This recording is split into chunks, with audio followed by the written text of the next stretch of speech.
We are go for liftoff in T-minus 30.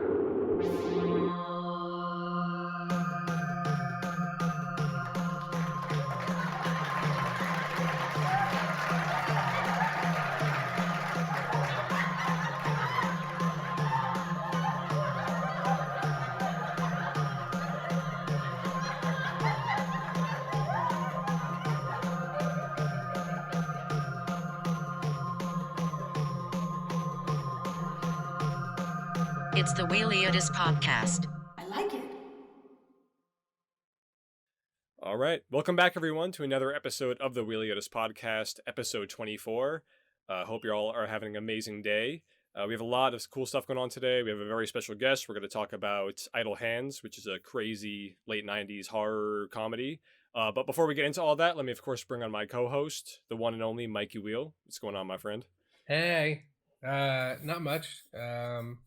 Very excited for this. I'm very excited for this because you and our soon-to-be announced guest have never seen this movie, so I was happy to, I guess influence two people to see this movie, and I can't wait to hear your thoughts because this movie was like a huge part of my upbringing. I loved it so much. It was so great to watch again today, and to answer your question, I'm doing good.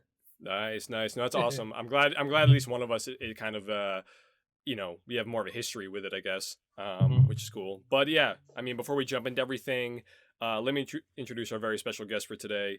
I met this guy probably back, I don't even know, 10 years ago at this point, just in the realms of Facebook film groups and just talking over the years. But, over the past year, he's hosted or co-hosted Mummy Dearest, which is an incredibly entertaining movie and pop culture podcast with Sloane Steel. Please welcome Zach Mellen. Hi. Welcome. How you doing today, my friend? Thank you so much. I'm good. Good. You're our first guest of the year. I'm the first guest of the year. Wow.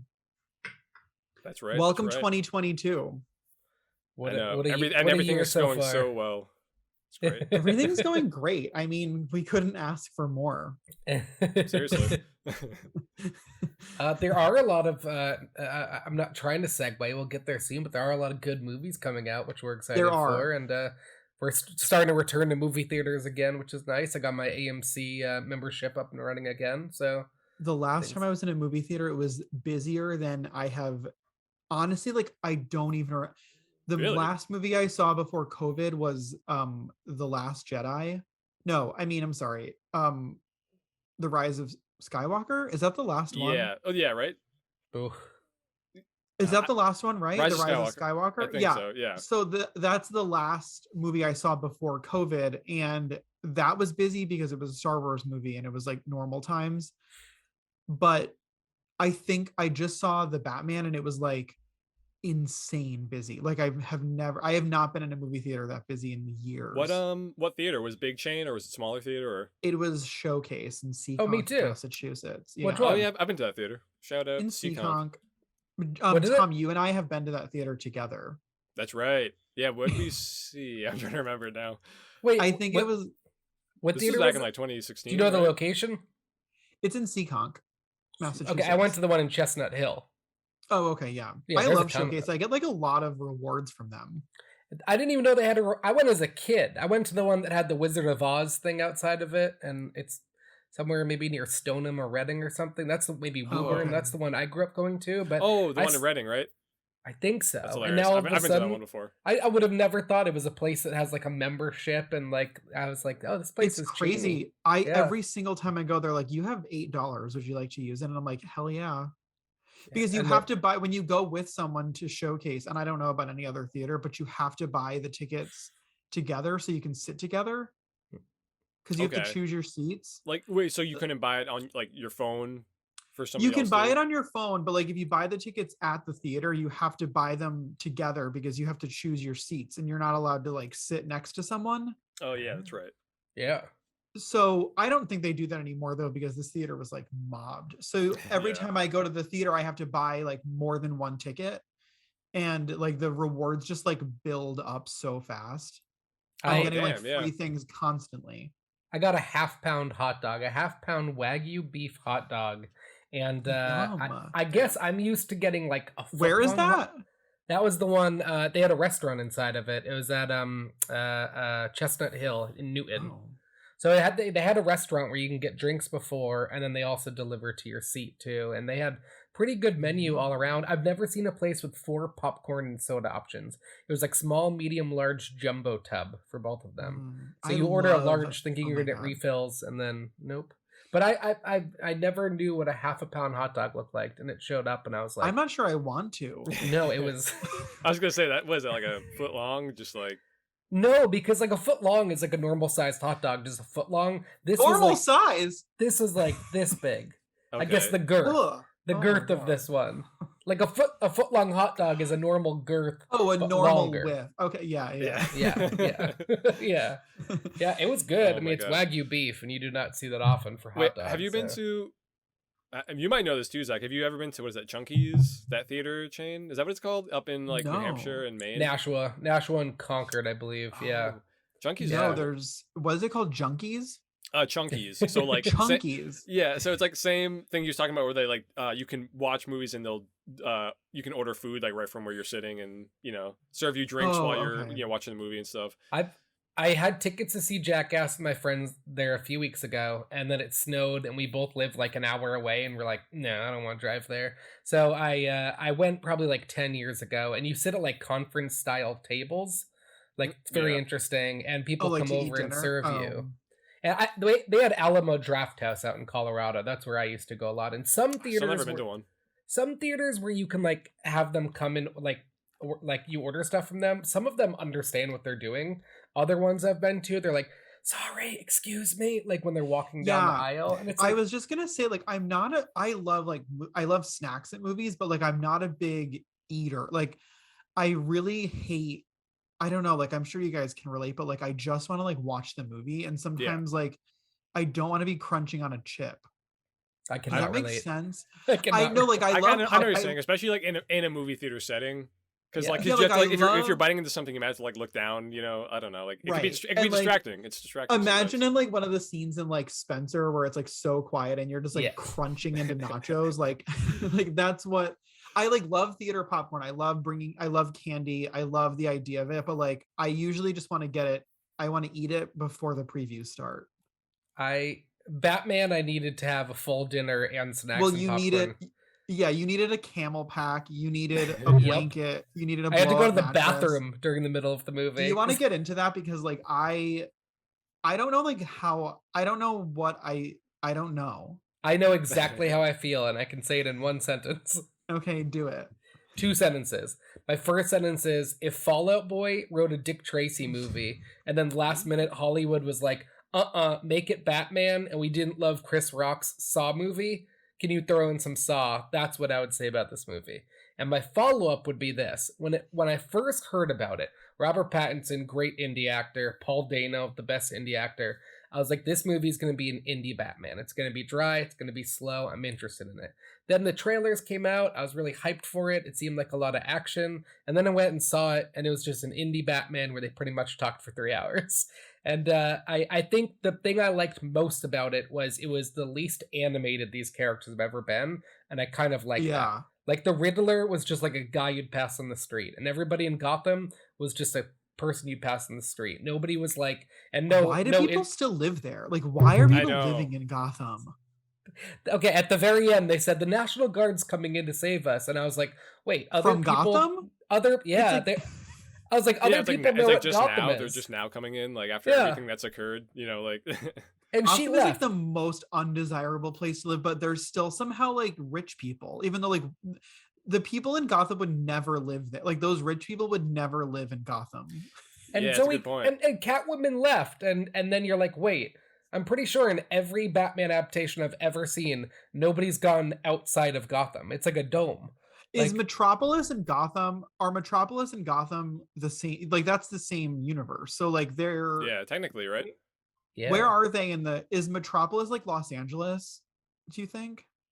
And like Gotham's like New York City? More like New York. Yeah, I Gotham's think New York so. and Chicago, right? At least that's Maybe where it's it's New York. filmed. Yeah, maybe. Yeah. Yeah. I don't know. That movie to me, like I had no expectations at all before I saw it. I didn't know what I was going to think of it. And then I knew it was going to be 3. No, I thought it was going to be like 2 something. And then I sat down and I looked at IMDb and I was like, oh my God, it's going to be 3 hours. I like turned to my friend who like is so tired all the time. And I was like, it's 3 hours. That's I was like, me. I'm so sorry. And we were interested the whole time. I actually really liked Rob Pattinson as Batman. I So thought did that I. I I was thought it gonna, was fantastic. yeah, I thought I was gonna hate it. I loved the car chase scene. That was my favorite. I waited loved from the that. Such a cool trailer. scene. Yep. I think that Zoe Kravitz is so hot, but I don't think she was a great Catwoman. No. I read a tweet about the movie and it said, as soon as Zoe Kravitz came on screen, a woman in the audience audibly gasped, and that's my review of the Batman. And I was I think that she did such a good job, and I think like there's something like slinky about Catwoman that I don't think that she like naturally had, and I feel like I'm going to get like roasted for what I'm about to say. And I don't know by you guys or a listener or whatever, but like, Tom. do you know what I'm going to say? No. No. Oh, You liked I Anne Hathaway? Yeah, You like Anne Hathaway more? I did. Yeah, you'll get roasted for that. Wow. Yeah. I'm so sorry. Like, I don't even like Anne Hathaway, but like, Anne Hathaway was like slinky. She was like, That's a good word to use though to describe Catwoman, I guess. But yeah, I don't know.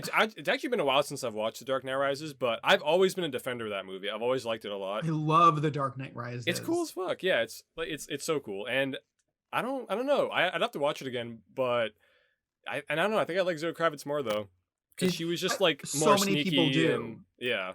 It was a more realistic take on Catwoman, and like that's the whole thing. It was like she was a borderline abused woman working in the nightclub industry. I mean, like it was a very realistic Batman. Yeah, very much. I mean, he even got his ass beat by like hand gliding down the.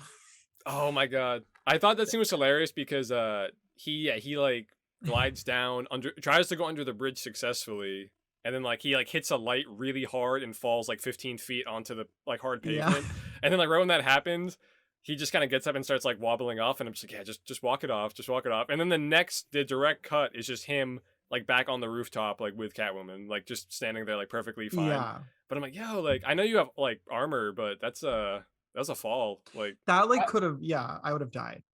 I liked him as most people would Batman. have, yeah. Like, I liked him as Batman because I like him as an actor. I like him as a musician. I sent my friend some of his songs earlier. He's a fantastic musician. But anyway, I like that. And like, you think about an orphan who grew up in this dark castle. Like he was very broody and emo, and I guess that all made sense. But like there were a lot of shots in the movie. Like there's one shot with his shirt off where he was like analyzing clues, and it just seemed like it was like not a needed shot. They just kind of put it in there. And then there was a lot of shots of him just like I love all He that was though. like, yeah, he was such a moody Batman. Such a moody Batman. it's just like, we get it, you're stressed. Like we're all stressed. It was all obviously like an alternate universe Batman. It was different. It was like I had a hard time thinking it was like a fresh take on Batman, because we went from the 90s Batman that was like so comic booky and campy and fun, and then we went to the Nolan Batman, which was like dark, and it was a new take and we had never seen it before. But obviously this is like darker. It's just like we just had like a dark Batman. Mm-hmm. And I Like- asked that to Tom. I said, is the movie dark? And I don't mean messed up. I mean, is it like I'm going to go see 3 hours where the whole movie I'm going, okay, I can't see what is going on. Yeah, but he was like a vampire. Like he couldn't go out in the day. He had to wear sunglasses. And Yeah, like yep. this is not a movie that you'll ever be able to watch in the daytime, like in your living room. Like That's so like true. when it's like you will never be able to watch this in the daytime unless all of the blinds are closed and no lights are on. Yeah. Why did they do that in Hollywood? I don't get it. Like, I don't know. Well, That Well, drives me I mean, crazy. obviously for this movie, they're going for that like noir detective Yeah. setting. So, and it's Batman, so it makes sense to have everything in shadows and whatnot. And it looked they it nailed looked that. great in this movie. Yeah, like I love the design. It like It looked amazing. amazing. I love his the Wayne Manor. It was like Dr. Caligari. So gothic. Yeah, I love that. Like all that looked me really too. cool. on the topic of The Dark Knight Rises, was that the one with Maggie Gyllenhaal where she dies? 'cause No, he's that was The Dark Knight. Okay, because one thing I saw this movie with a couple friends, and you guys will, I'm sure, know this and appreciate it, but I like leaned over and I was like, blah blah blah, and she's like, why do you know this? Peter Skarsgård, Maggie Gyllenhaal's husband, was the guy with the bomb around his neck, and I was like, his wife was also in another Batman franchise with bombs. Also was blown up. Yeah, that's funny. Yeah, and I was like, that's okay, that's really cool. There was one part of the movie where I almost got up and left. Let me guess. I don't know, actually. No. When Alfred almost died, when Alfred blew up, I just went, nope, you don't kill fucking Andy Serkis. Matt Reeves, you've been doing so many movies with him, you will not kill him off in Batman. That was, I mean, that would be dark if they killed Alfred off in like the first movie. I don't know if they're gonna make sequels to this, but you know. Yeah, well, they like led us to believe that I mean, who was that? The Joker in the next cell? Yeah, I think so. Barry Keoghan, who's a great indie actor as well. I love him. He's amazing. They're not gonna. It's already confirmed that the Joker is not the main antagonist of the next one. Oh, really? They just also confirmed a Penguin Colin Farrell limited series on HBO Max as well. So I know they're expanding the universe. They'll do sequels, of course. And I mean, why would they have Barry do that if they're not gonna? I feel like he's like doing big things. I'm confused why they would have him just do like that weird. I mean, I'm sure he'll be in the second one as an antagonist. The thing is when you write a movie or a TV show, they're always asking what's next. I'm sure that when Matt Reeves pitched this movie to Hollywood, they're like, great, how can we get 6 TV shows, 5 Burger King Cups, 6 movie sequels? What are we doing in the 12th spin-off movie? So I'm sure Joker has a big third movie kind of thing. And I mean, the thing is this, is if you think about the other Batmans, you know, Riddler went to prison. I mean, the opening of the second movie can be one of his many followers just breaking him out of prison, and there he is again. And I think that's what I wanted in this movie. I wanted Paul Dano in the diner with his cup. I wanted that to be the end of this movie. I wanted to end right there. It could have been 2 movies. It could have been, what'd you say? With the latte? With the latte, with the question mark. I wanted that to be the end of this movie. The only thing is, like, you said they confirmed it wasn't the Joker in that one scene, but like they did. Oh, they did confirm. Okay, I thought you said they didn't. Okay, so it's obviously him. Because he literally says, like, if you don't, I don't know the exact line, but he's like, if you don't do this, that makes you a joke. And he had the smile, he had the laugh. I mean, I thought it was Two-Face at first because his face was like disgusting, but then he laughed. Yeah, part of it looked like incredibly deformed. I mean, I guess the Joker's face is technically deformed in like the comics, but right. I don't know. So he's playing Officer Stanley in it. That's what he's listed as right here. Barry? But is he the Joker? Matt confirmed that the character was indeed the Joker seen in the scene. Yeah. And I think I assumed that I thought that this Batman was going to be in the same universe as Joaquin Phoenix's Joker. I thought that for a while too. I just learned, even though in this timeline, the Joker would be like 70 years old, I think, or something like that. I thought that would kind of be cool though, like that he was like an aged Joker, and like that's what I thought that they were like going for. And the cars in this movie in the Batman were like 90s cars. And I was like, wait a minute, have I seen a cell phone or anything? Like, are we in the 90s? And then some of the cars were like newer. So it was like all of the cop cars and the taxis were 90s, like Buicks. I feel like you could be like a crime scene something where it's like, hey, we found this thing. Can you tell us if this existed from 1990 to 1999? You're like, oh, in Clueless, they have that. So it had to be at least 100%. Yeah. And like, well, because like in all of like the 90s Batman movies, all the cars were like 30s cars. Like, oh, in the Tim Burton one? Yeah, like they were all wearing like zoot suits and stuff. And like, yeah, absolutely. Michael Keaton just reprised his role as Batman on a TV show. DC is just like a little bit manic. Like DC is like a little unhinged. To put it mildly, because they literally have like 50 universes going on at the same time. It feels like it's so wild. It's like I'm not a Marvel apologist by any means, but like Marvel just really nailed it with like the timeline, and DC was like, wait, let me catch up. Wait. DC is just like, it wants to do everything because it doesn't know like what to stick with. I feel like that's kind of what it feels like. Yeah, because like I agree, like Marvel's kind of like kind of like it's gotten a little boring at times, but like yeah, they're super consistent overall. They're so consistent, and like, they got the phases. Everything's in a phase 1, 2, 3. Like it's right. consistent. I don't want to see it anymore, but I appreciate it. I'm kind of upset about the whole, like, you know, and it goes back to Lost, you know, the whole Lost thing. You're like, why? You're like, why were they in limbo? I hated this. This is not what I wanted. Then you go back and you go, well, how else would they have done it? The thing that I kind of don't like about Marvel is now they're like, well, there's alternate timelines. So that's how you're going to see Black Widow. And then we'll have 6 different Iron Mans. Tom Cruise is now announced maybe as the next Iron Man. And it's just such Tom a kind Cruise? As a cameo, I think, in something. Yeah. And now it's such a cheap ploy just to be like, yeah, I found a hole in your movie. And it's like, well, different universe. They did that with How are we all going to be like, we're going to be like 50 years old and we're going to be like still watching Marvel? It's like our whole lives will be Marvel. I think that's the problem. It chance. feels like homework at a certain, like when you're watching TV shows, it almost feels like homework at times. I won't watch them anymore. Like I don't know how you guys feel about the Marvel shows on Disney Plus, but like I really don't like them. Well, WandaVision I thought was pretty great, and I didn't watch WandaVision. Honestly, that's one where it doesn't feel reliant on. I mean, it does reference like prior movies and events, obviously, but it's not like reliant on that. It kind of feels like it's more like its own self-contained show. Yeah, I didn't watch that. I have watched I've tried to watch the rest. I have no interest in Hawkeye because I don't want to watch people without powers.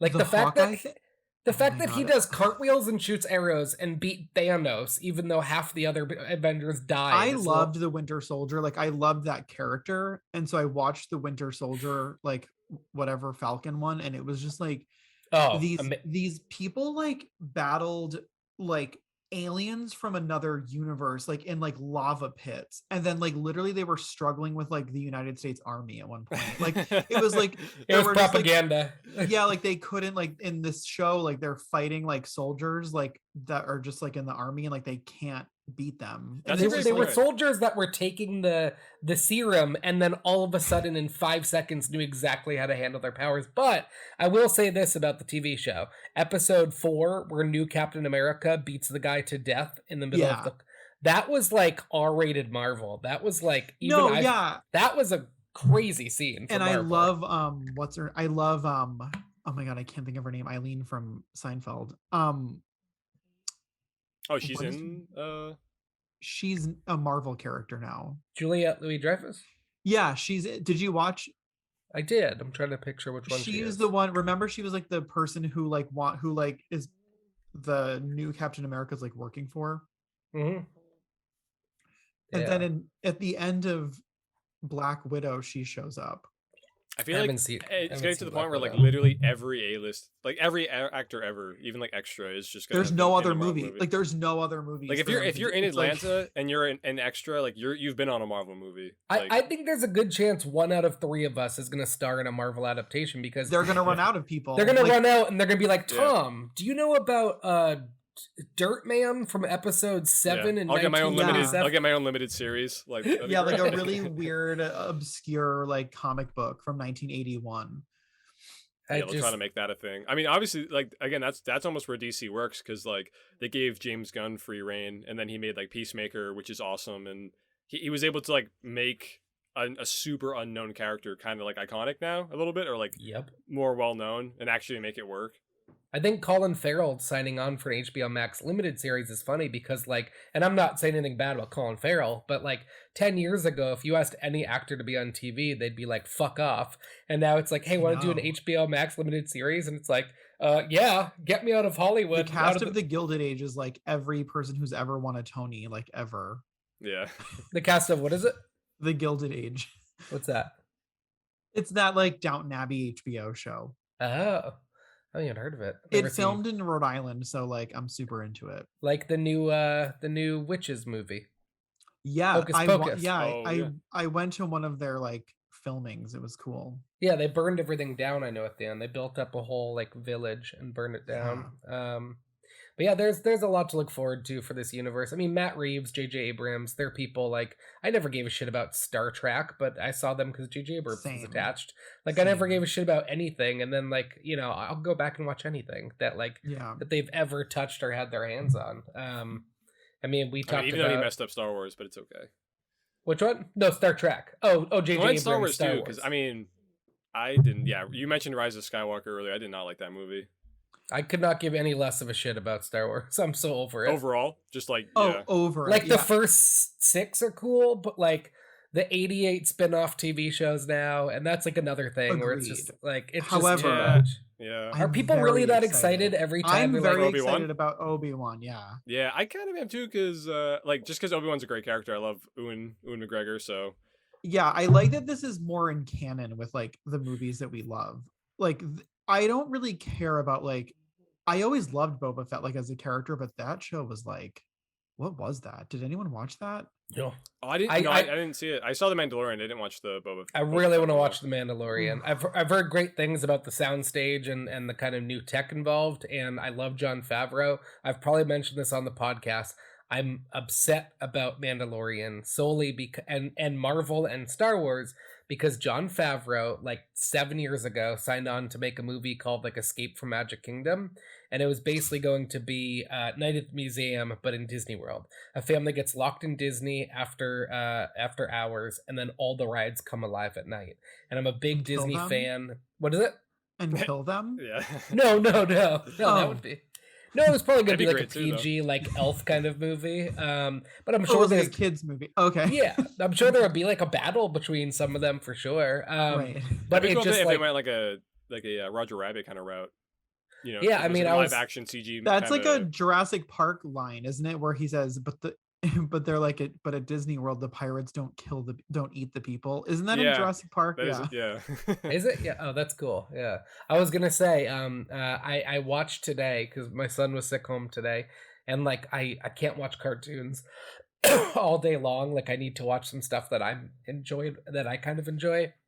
So I put on the live action Looney Tunes movie, which I'd never seen, starring Brendan Oh, me Fraser, and Jenna Elfman. Well, Brendan is like the reason for the podcast over in the You're Mummy talking to the Dearest fucking world. expert here, I, dude. I Like, will tell you this: the movie, if you go back and watch this, you'll understand everything about the new Space Jam movie because this When movie, was that made? I don't even remember that being. but is it back made. in? Is it? What is it called? Looney Tunes Back in Action? Is that the one you're think talking about so? with Brendan Yeah. Fraser?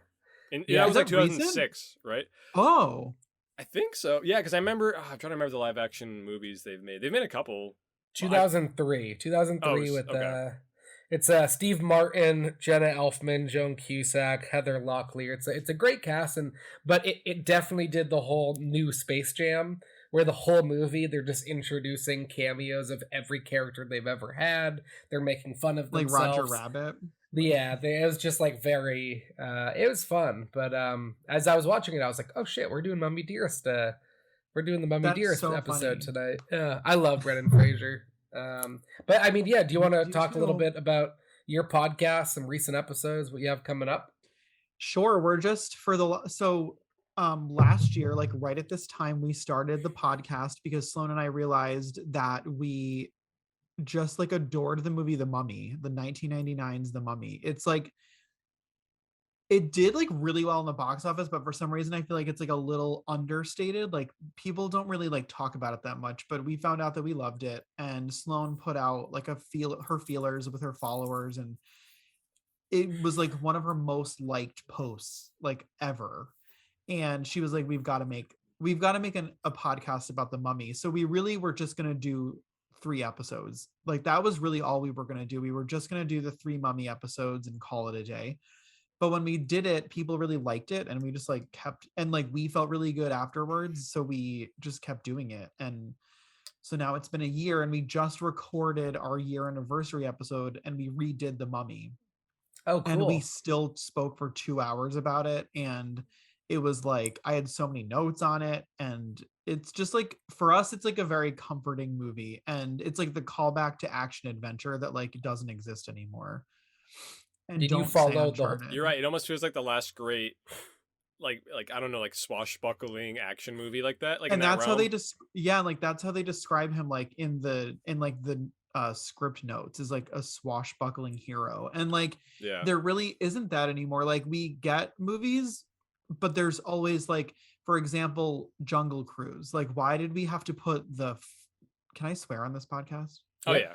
Okay, why do we have to put the fucking rock in every movie? It's like it's not real. And like so we just talk a lot about that. We discuss like so many different movies from the 90s, 2000s. We haven't done any like current movies, but we talk about current television shows every now and then. We did like the Sex and the City show, which I had no tie to like personally. I had never seen the show, but we watched the show and we covered it and people liked it. And we did the Real Housewives of Miami, which I had never seen. I saw that. Oh I yeah. saw that. That's Yep. funny. And like That's kind of interesting to have like a non-fan on who's like, I watched it for the first time yesterday. Here are my thoughts. Yeah, and it was like good. I enjoyed watching it. Like I got very invested, and the Bravo fans are like insane. Like they'll do anything for Bravo. So it's just a good time. We honestly are very inappropriate. We don't have any like boundaries. Things come up and we just talk about them, and That's what makes it so great, honestly. it's fun. Thank you. It's like free flowing conversation. It's just being raw, like not really caring, and you know. Yeah, we have to That's edit great. some things out because it's a little too raw, but Yeah. You got it sometimes. You have to. Have you covered every Brendan Fraser movie? no, so we try to space it out because like we have a lot of people who are there for Brendan and we don't want to like do it all at once. So we try to space it out. Like we did like Blast from the Past is like one of our most successful episodes. Like people Heck love yeah. that movie. Bedazzled? Have you done Bedazzled We've yet? done Bedazzled. We've done what's that movie where he has like a twin and he dies in the train. It's a movie that like no one's ever seen and I hadn't seen it either. I can't remember, but we've done a lot of Brendans. We haven't done like Encino Man yet. Oh, and I had messaged you recently and said, whenever you're ready for it, I want to come on and talk about. So Scrubs is my favorite show of all time. Was he in that? Yeah, so I'm currently rewatching Cougar Town in the background at work because I'll watch anything Bill Lawrence did. Obviously, Ted Lasso. Have you seen all of Scrubs? I don't, definitely not all of it, but I remember like when it was on television, it was like on after Friends or something. It was like on after those shows. So I'll tell you this: there's I don't want to spoil it. You guys, as film people, I can't. I want to, but I won't. Just watch it soon, or I'm gonna say it. Brendan Fraser's on 2 episodes of the show. He plays Dr. Cox, John C. McGinley's brother-in-law. So Krista Miller is in the show. She's Dr. Cox's wife. She's also Bill Lawrence's wife in real life. And it's her brother, Brendan Fraser, and he's in a couple episodes. And where's the show streaming? I want to say Hulu. Last I know. Okay, I'll have to watch. I've only just, seen like a few episodes. I've really not watched Scrubs at all. He's just so like wholesome and like he's such a good actor. And he was like taken like, I don't know how much you guys know about the Mummy, but he was like treated like such a himbo. Like he was almost like treated in like the way that women have always been treated. It just like he was literally there for his looks and he was like beat up. He actually was unconscious and had to be resuscitated for the hanging scene in the Mummy, in the first Mummy. Like they literally just hung him and they were like, he'll be fine. And it's just insane. He suffered like so many injuries and like it was literally just treated like a bimbo. And then like he was molested like at the Golden Globes and like nobody cared about it and he was blacklisted. It's just like it's so much like about him, and that's why we don't see him a lot because like Hollywood has treated him so horribly. Wow. He is making a comeback. I won't even say comeback, but he's coming back into the industry soon, isn't he? He has a lot of projects slated. He has a Scorsese. He's going to be in like Scorsese, yeah. He's got that one. He's got a few more too. But I actually I think it was from your first episode that like you brought some of that stuff up, and that was like the reason, yeah. Like I had heard about some of it, but then really because of your episode, I looked into it more, and it's just like wow, like Hollywood's crazy and it sucks. I didn't know. It's just weird. He like kind of came forward during like the Me Too movement and like tried to get it more like publicized, but I think it like fell flat a little bit because it started off mostly about women, so it was kind of like tough. But true. He just like someone just like touched him inappropriately, like a director or something, and he like didn't say anything, and then he said something, but then they were like, well, now you're not going to work again, and like it worked. He didn't work for like a really long time. Wow. I know. Man, and he was like he was one of the best '90s like actors. I mean, just even if you were to just say Encino Man and Blast from the Past and Bedazzled, if he George just of the made those 3 Jungle. movies, would you say George of the Jungle. Yeah. George of the Jungle? Well, so I was Childhood gonna classic. ask. You had mentioned, The Rock being in every fucking movie. I like can't even like if you even get me started on that, we'll have to record another podcast. Like it's so annoying. I'm like so tired of seeing him. Did you see the Boston trailer that we made recently, Tom and I? No. Yeah, it was like a fake trailer for the new Boston crime movie coming in, and I just threw in Oh, every single yeah. Boston Yeah, actor, Donkeys 3D.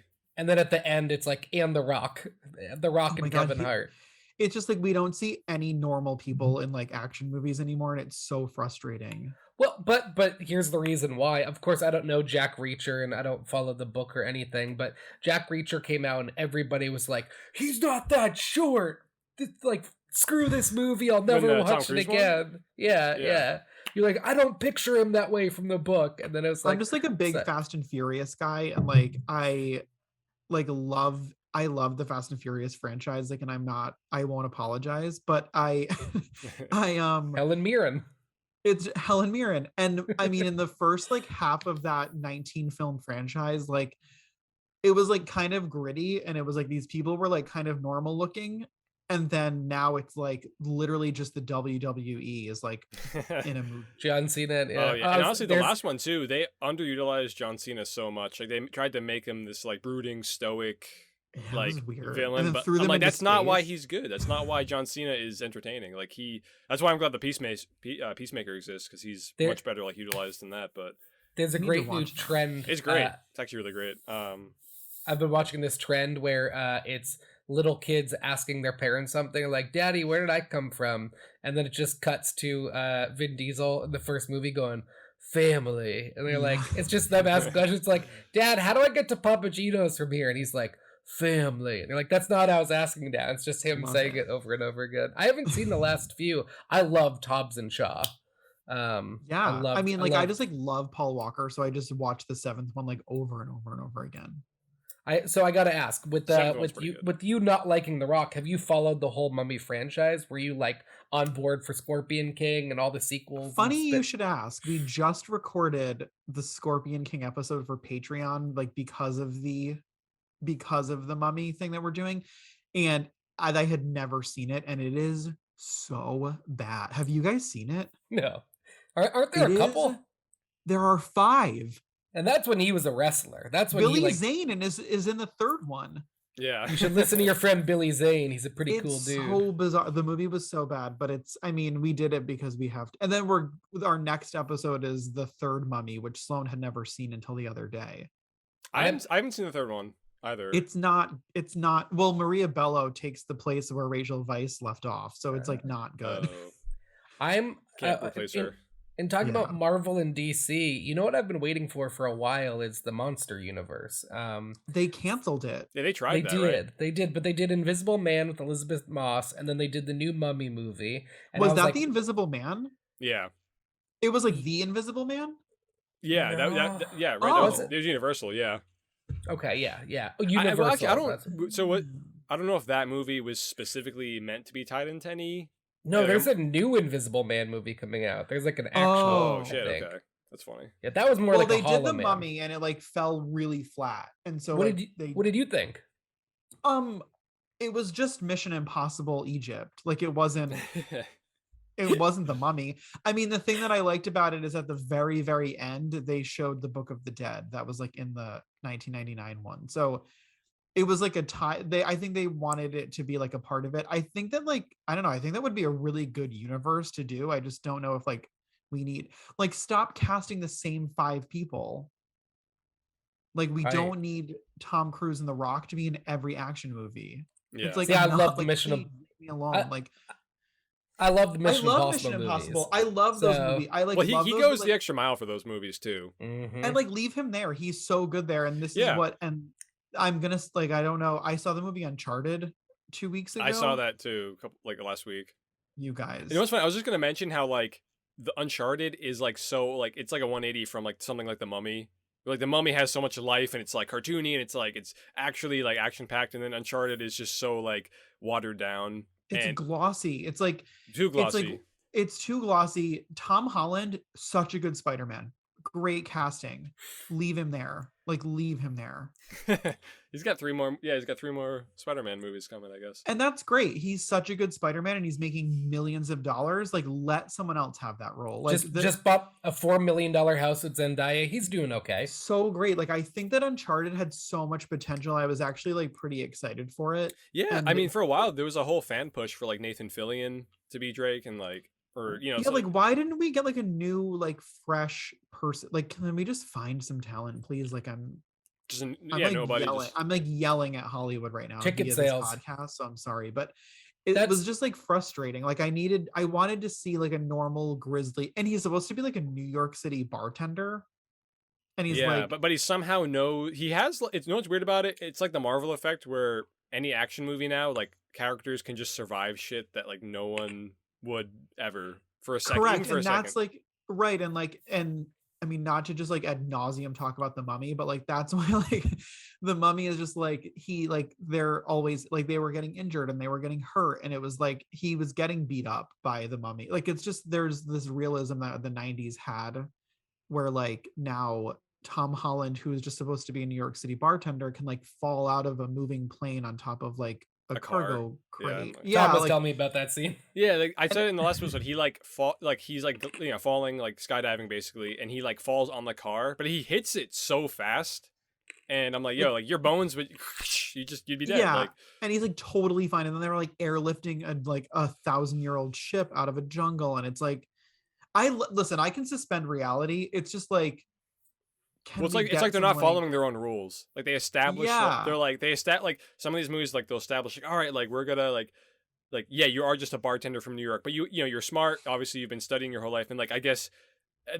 don't know if they ever explain like why he is like acrobatic, like he's like just good, like he's just like he has he's some just like moves. an orphan. Yeah, he's just like an orphan He who has lived orphan in powers. like Yeah, exactly. Like he like knows how to climb up like scaffolding. Like yeah, he can do parkour and shit. They never really explain it, but so he's like a little above average in that regard. But yeah, and it's he's like jacked. and he's like Jack too. Yeah. Yeah. The surprising thing is this is it came out right after Spider-Man. Spider-Man's still in theaters, so half the people were like, Tom Holland sucks, this isn't Spider-Man, and just couldn't like go from one to the other that quickly. At the same time, it was one of the best opening box office weekends for a video game movie, which how I've heard it's so Great. bad, and that I just saw makes it me opening really weekend. sad. That makes me really sad to hear that like out of all the video game adaptations, this is the one that's doing well, which Like means not 10 even more Tomb sequels. Raider. Oh Not even yeah, the with Super Mario movie? Oh, I you're really talking about liked- the Angelina Jolie ones, right? Well, I obviously like loved those as a teenage boy, but like I loved I like love Alicia Vikander like so much. Yeah, and I never saw. Isn't Walton Goggins in that one too? I don't even remember that movie, but like I liked that movie. I never saw it, but like it looked cool. It actually looked pretty cool. Yeah, and she's cool. I like her a lot too. I love her. I watch anything for Walton Goggins. I watched that TV show he did, The Unicorn, on CBS. It's really good. Him and Rob Corddry and a couple people. Didn't last too long. Yeah, he's great. And also, I got to mention quickly that like I was about to say how the Batman is, going back to that, is actually kind of refreshing because like he gets his ass kicked quite a bit in that movie. Like he gets a concussion at one point. He gets shot, like a shotgun blast to the chest. Like he gets beat up multiple times. So like same thing with that movie. Although I'm also gonna mention that the car scene when he hits the Penguin's car, his car flips in the air like 50 times. And then he gets out and he has like no scratches on him. And I'm like, dude, you weigh like 350 pounds. Yeah. And I know. Yeah, it's like, I don't even know. Like, I flinched a few times in this movie because when I had asked Tom, I said, I'll only like this movie if he kills. I said, I'm so sick of Batman not killing. I'm sick of him like throwing the Joker in jail just so the jail can get bombed and a bunch of people die just so the Joker. Wow. I'm like, I'm over it. When he punched a few of the people in this movie, I like jumped back because he would just like pull them in and hit them so hard in the face that I was like, oh my, like that guy's not getting up for a long time. And it was I loved like the fight scenes. I thought that those were really good and like really well orchestrated. I thought that I liked that like he was like so powerful, but like Catwoman had to save him at the end, essentially. Yeah, he had to be saved like a few times actually. So I would love like a Zoe Kravitz Catwoman origin story, like literally like leading up to this movie. I liked the vibe of her in the club. I liked that whole thing. I don't know, there was something about the way she walked or something that I felt was like forced. And If that I makes think sense. that's Yeah, where it was like a Like a sim. like a yeah, or I was gonna say honestly, like at times it was like a like what's it called, catwalk, like fashion show. Like she moves was like so trying like really so hard. intensely. But I don't know. I guess that's why I liked it honestly, because she just like she really She's like beautiful. yeah. Oh, she's a beautiful Stunning. person. So like but yeah. Well, actually, I have to ask too. Is the Penguin show, is that gonna be like after this movie or is it before? Good question. Good question. I would Yeah. imagine it'd be after, but then again, I don't know what they would do. I would love like a sitcom about like the penguin running the nightclub and the Mhm. hijinks that the waiters get into. Oh yeah, yeah. Laugh track. Yeah. So all right, besides Batman, you guys saw Uncharted. What else you guys been watching recently for TV shows and movies? I recently watched I don't know, did you guys see the 355?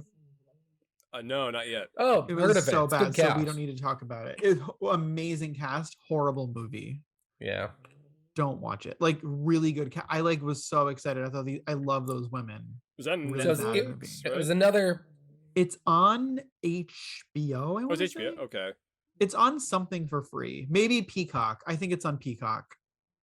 So it's Is, another wait, who's female in it? led. Like, why am I forgetting this movie? Is that with Chastain? Is she in it or? Chastain. It's with Lupita. Lupita Nyong'o, who like I love her, but they wrote them like idiots. Like I don't know who wrote this movie. How do you get away with that? Like you have like some of the most talented people right there, and it's like it was like Diane Kruger, Penelope Cruz, Lupita Nyong'o, Jessica Chastain. yeah, I remember watching the trailer now.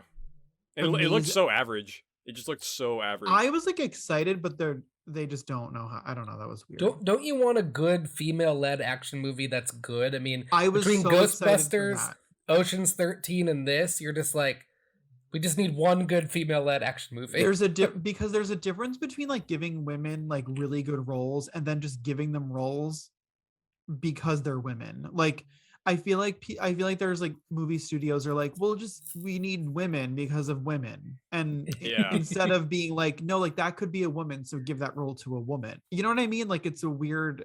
Hollywood's just weird sometimes.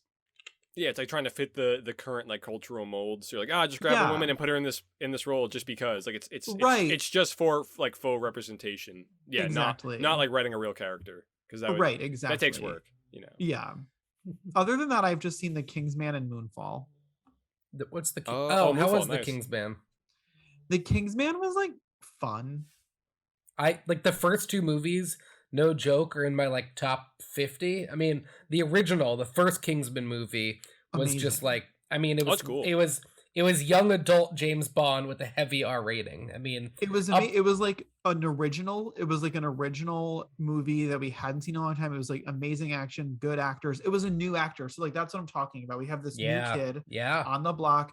We don't know who he is. He did really well. Like we can do that. Like I want Hollywood to know that, like we can have new people and we'll still watch the movie. Yeah, and like, the second the second one had Elton John, and then he played Elton John, and yeah, I mean, I was didn't see the second one. That's crazy. Oh, you haven't? Yeah, I didn't know he was in it. That's cool. I just don't care about the new one because, like, it's like, hey, you know the actor and character and setting and time that you loved. Well, we're gonna show you where it all started 40 years ago with a completely new cast, and you're like, 40 years ago. It was 100 years ago. Is it? Yeah, I don't even know much about it. It's 100. It's during World War One. Oh, so is it Colin Farrell's like grandfather, like birth? No, it must end up being like, no, because I can't give it away. Or is it just it's not even like related like that. It's just in the Kingsman. It's just in that agency. It's like how they create the agency. Oh, okay. Yeah. Oh, and it's so it's like, I mean, it's like good. It's a cute, like it's fun. It's not like it's anything you're gonna like. It could have been named anything, right? Like it could have been a totally different movie, and nobody. The name has nothing to do with. No, I mean, yeah, I don't know. I mean, it's fun. That's it. And then Moonfall, I actually thought was like way better than I thought it was going to be. Me too. It was smart. The AI behind it, Like I don't even care. Like it's like I remember seeing this preview and I jokingly turned to my friend and said directed by Roland Emmerich, and then it literally came across the screen and I was like, oh okay. Yep. I mean, it was so dumb. Just as far as like general, just like physics and like Of stuff course. like laws, laws of nature. But like, I mean, I like the fact that we now have. I can't think of any other like disaster sci-fi AI movie. Like it kind of yeah. It's definitely doing something different for sure. For sure, it was original.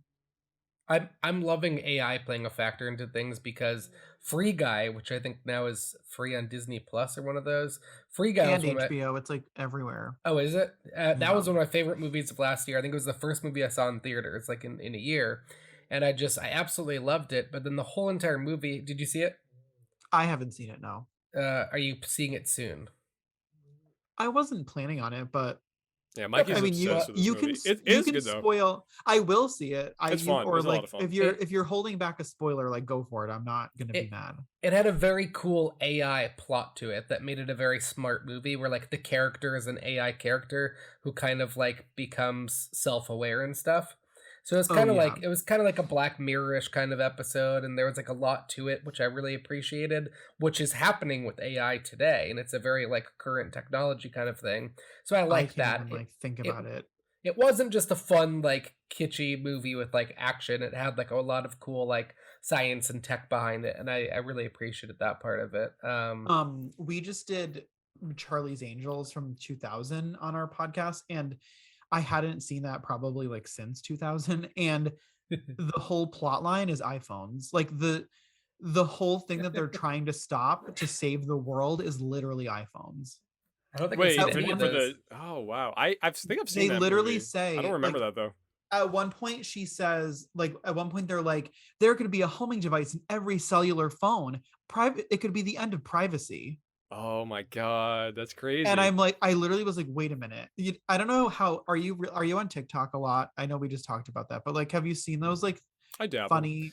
Have you seen like the funny TikToks where they're like, is that Play About Us? Like it's like the Euphoria line. Yeah. It's like I was like watching it and I was like, are they talking about now?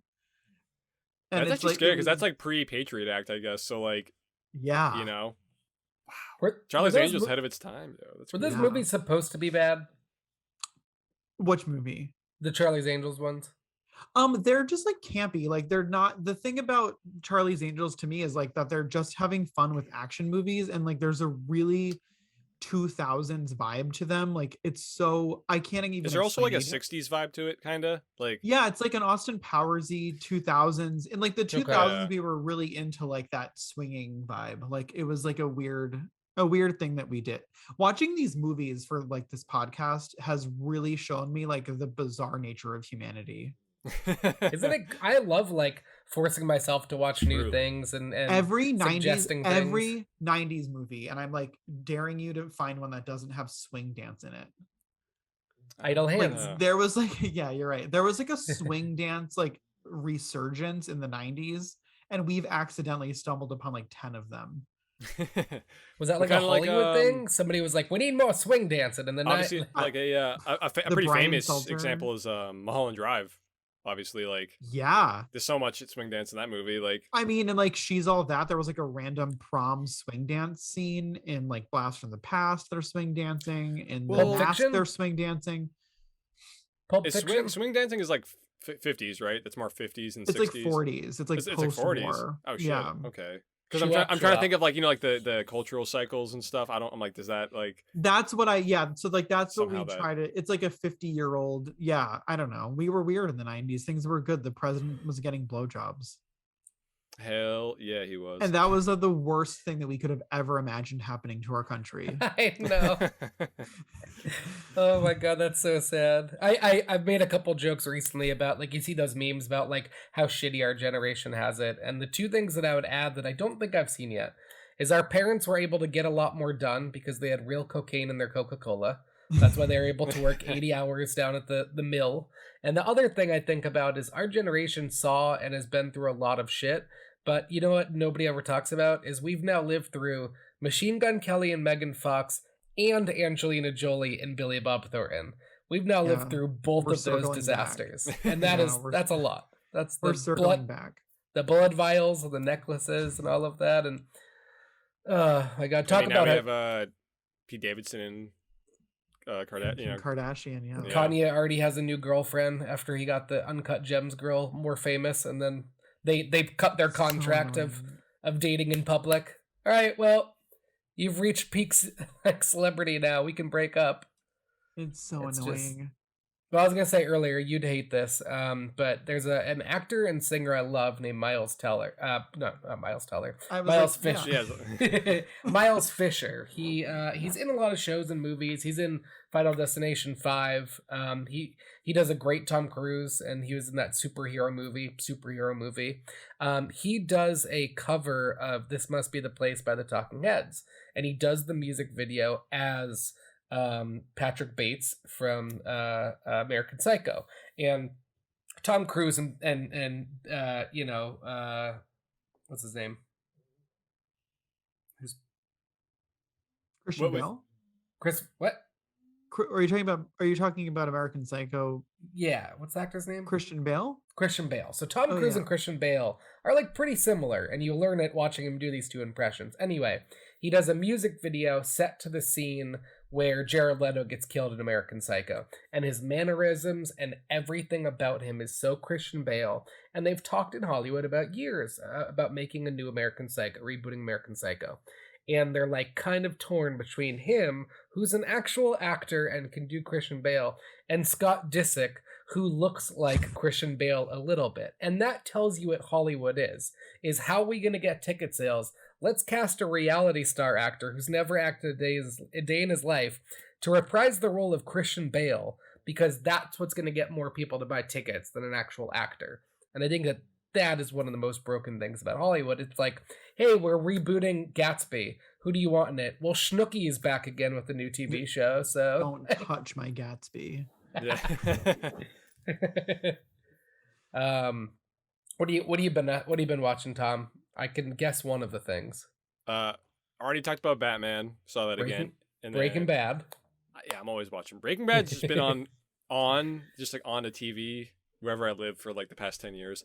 But no, I've been watching. The only other show I finished recently was I finished the After Party on Apple, which is so funny. Oh, I haven't. What is that? It's like a whodunit mystery, like little eight episode miniseries thing. It's with Sam Richardson and Ben Schwartz. Yeah. Everybody. Ike Zoe Barinholtz, Chow. Tiffany Haddish, obviously, she's like the main detective in it. It's so funny. I love it too because it's genuinely just like a witty comedy throughout, but it still like actually builds like a convincing and cool mystery. So it keeps you guessing, and it's very funny. I can't wait to watch it. It seems so much like you do one for you do one for them. It just seems like a bunch of actors having a great time hanging out together. I mean, it's such a good cast. I'm pumped to watch it. Yeah, everyone has such great moments. Dave Franco's great in it too, and it's funny because like the whole show is based around his murder. Like he gets murdered at the party, so pretty much every scene with him is just all flashbacks. But they do some really unique stuff, and everyone's account of of what happened in that specific, like, of that night.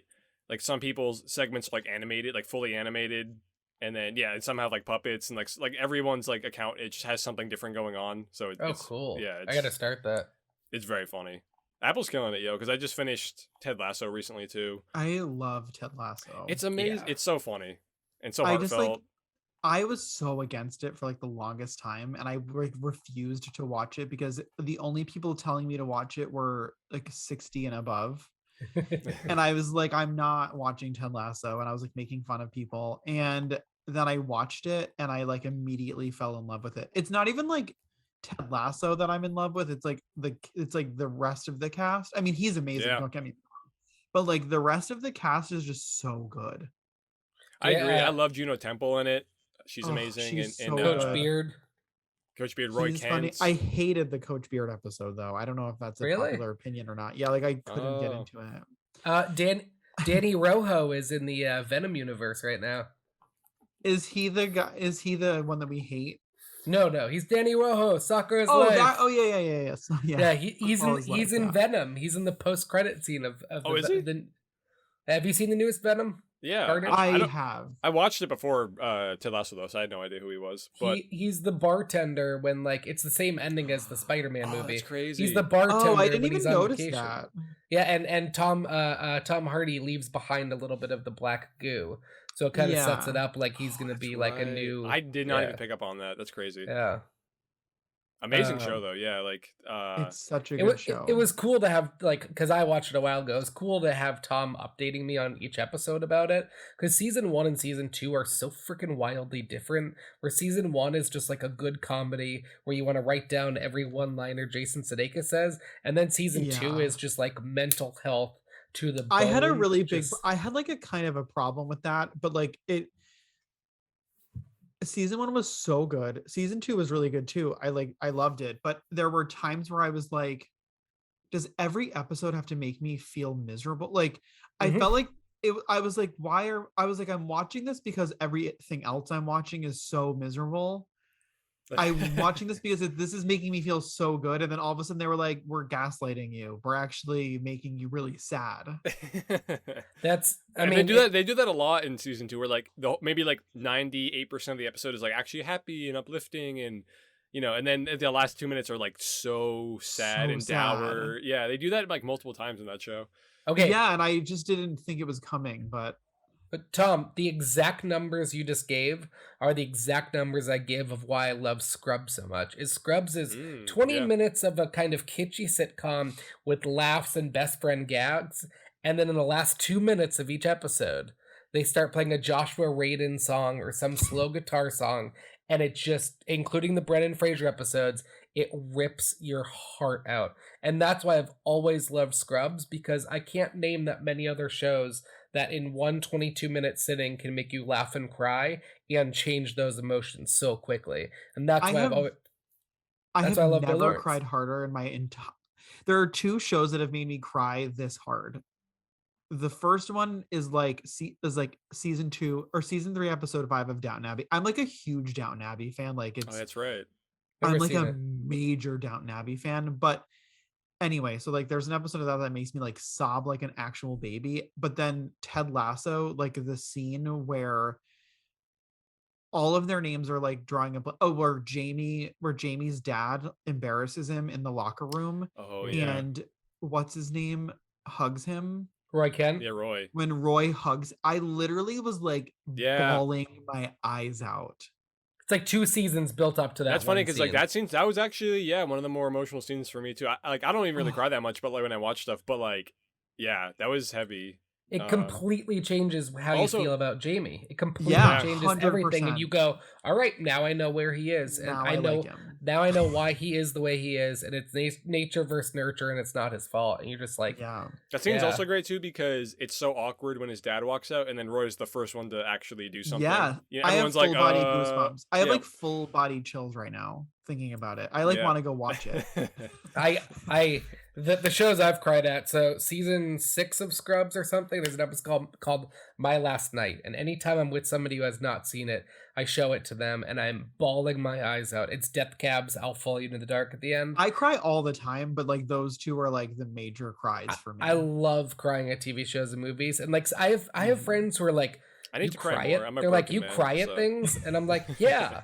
Like I feel bad that people don't cry at TV shows and movies. Like I love having that like emotion. I like I to think rewatch. that I think I don't cry in real life because I cry so often at television shows That's and a- movies. That's a very good point. It's hard to make me cry personally. I'm Yeah. trying to think. So the season 3 finale of Sons of Anarchy. Have either of you seen I Sons of didn't watch Anarchy? it, but No. I'm like I love what's his name, so like I should watch it. Ryan I forget Hurst. his That's name. what I love. Who's the actor? I can't think of his name right now. Charlie, right? Charlie Hunnam. Hunnam, Charlie who Hunnam, was yeah. also Yeah. with Robert Pattinson in The Lost City of Z, which I also Oh, that's a great love. movie. I love that movie. So I I will need to tell you, rewatch soon. I won't tell you, but season 3 finale of that I would say is one of the best episodes in my top 5 easily. Where the I first should time watch that. like the first time I watched it, I was like, yeah, and then I watched it back the next day, cried like a baby, and then the finale of 6 Feet Under. The finale of 6 Feet Under, nothing I will never make you watched that. nothing will make you cry like that. It's the best series finale ever of all time, easily. Like it's Perfect. just Yeah, and it's hard to make a finale these days. It Well, seems so. Is that what you've been watching, Tom? You're Yeah, just those two. Because obviously we just recorded like, or at least as of this recording, we recorded like 3 days ago. So I kind of we covered did. everything else. Yeah.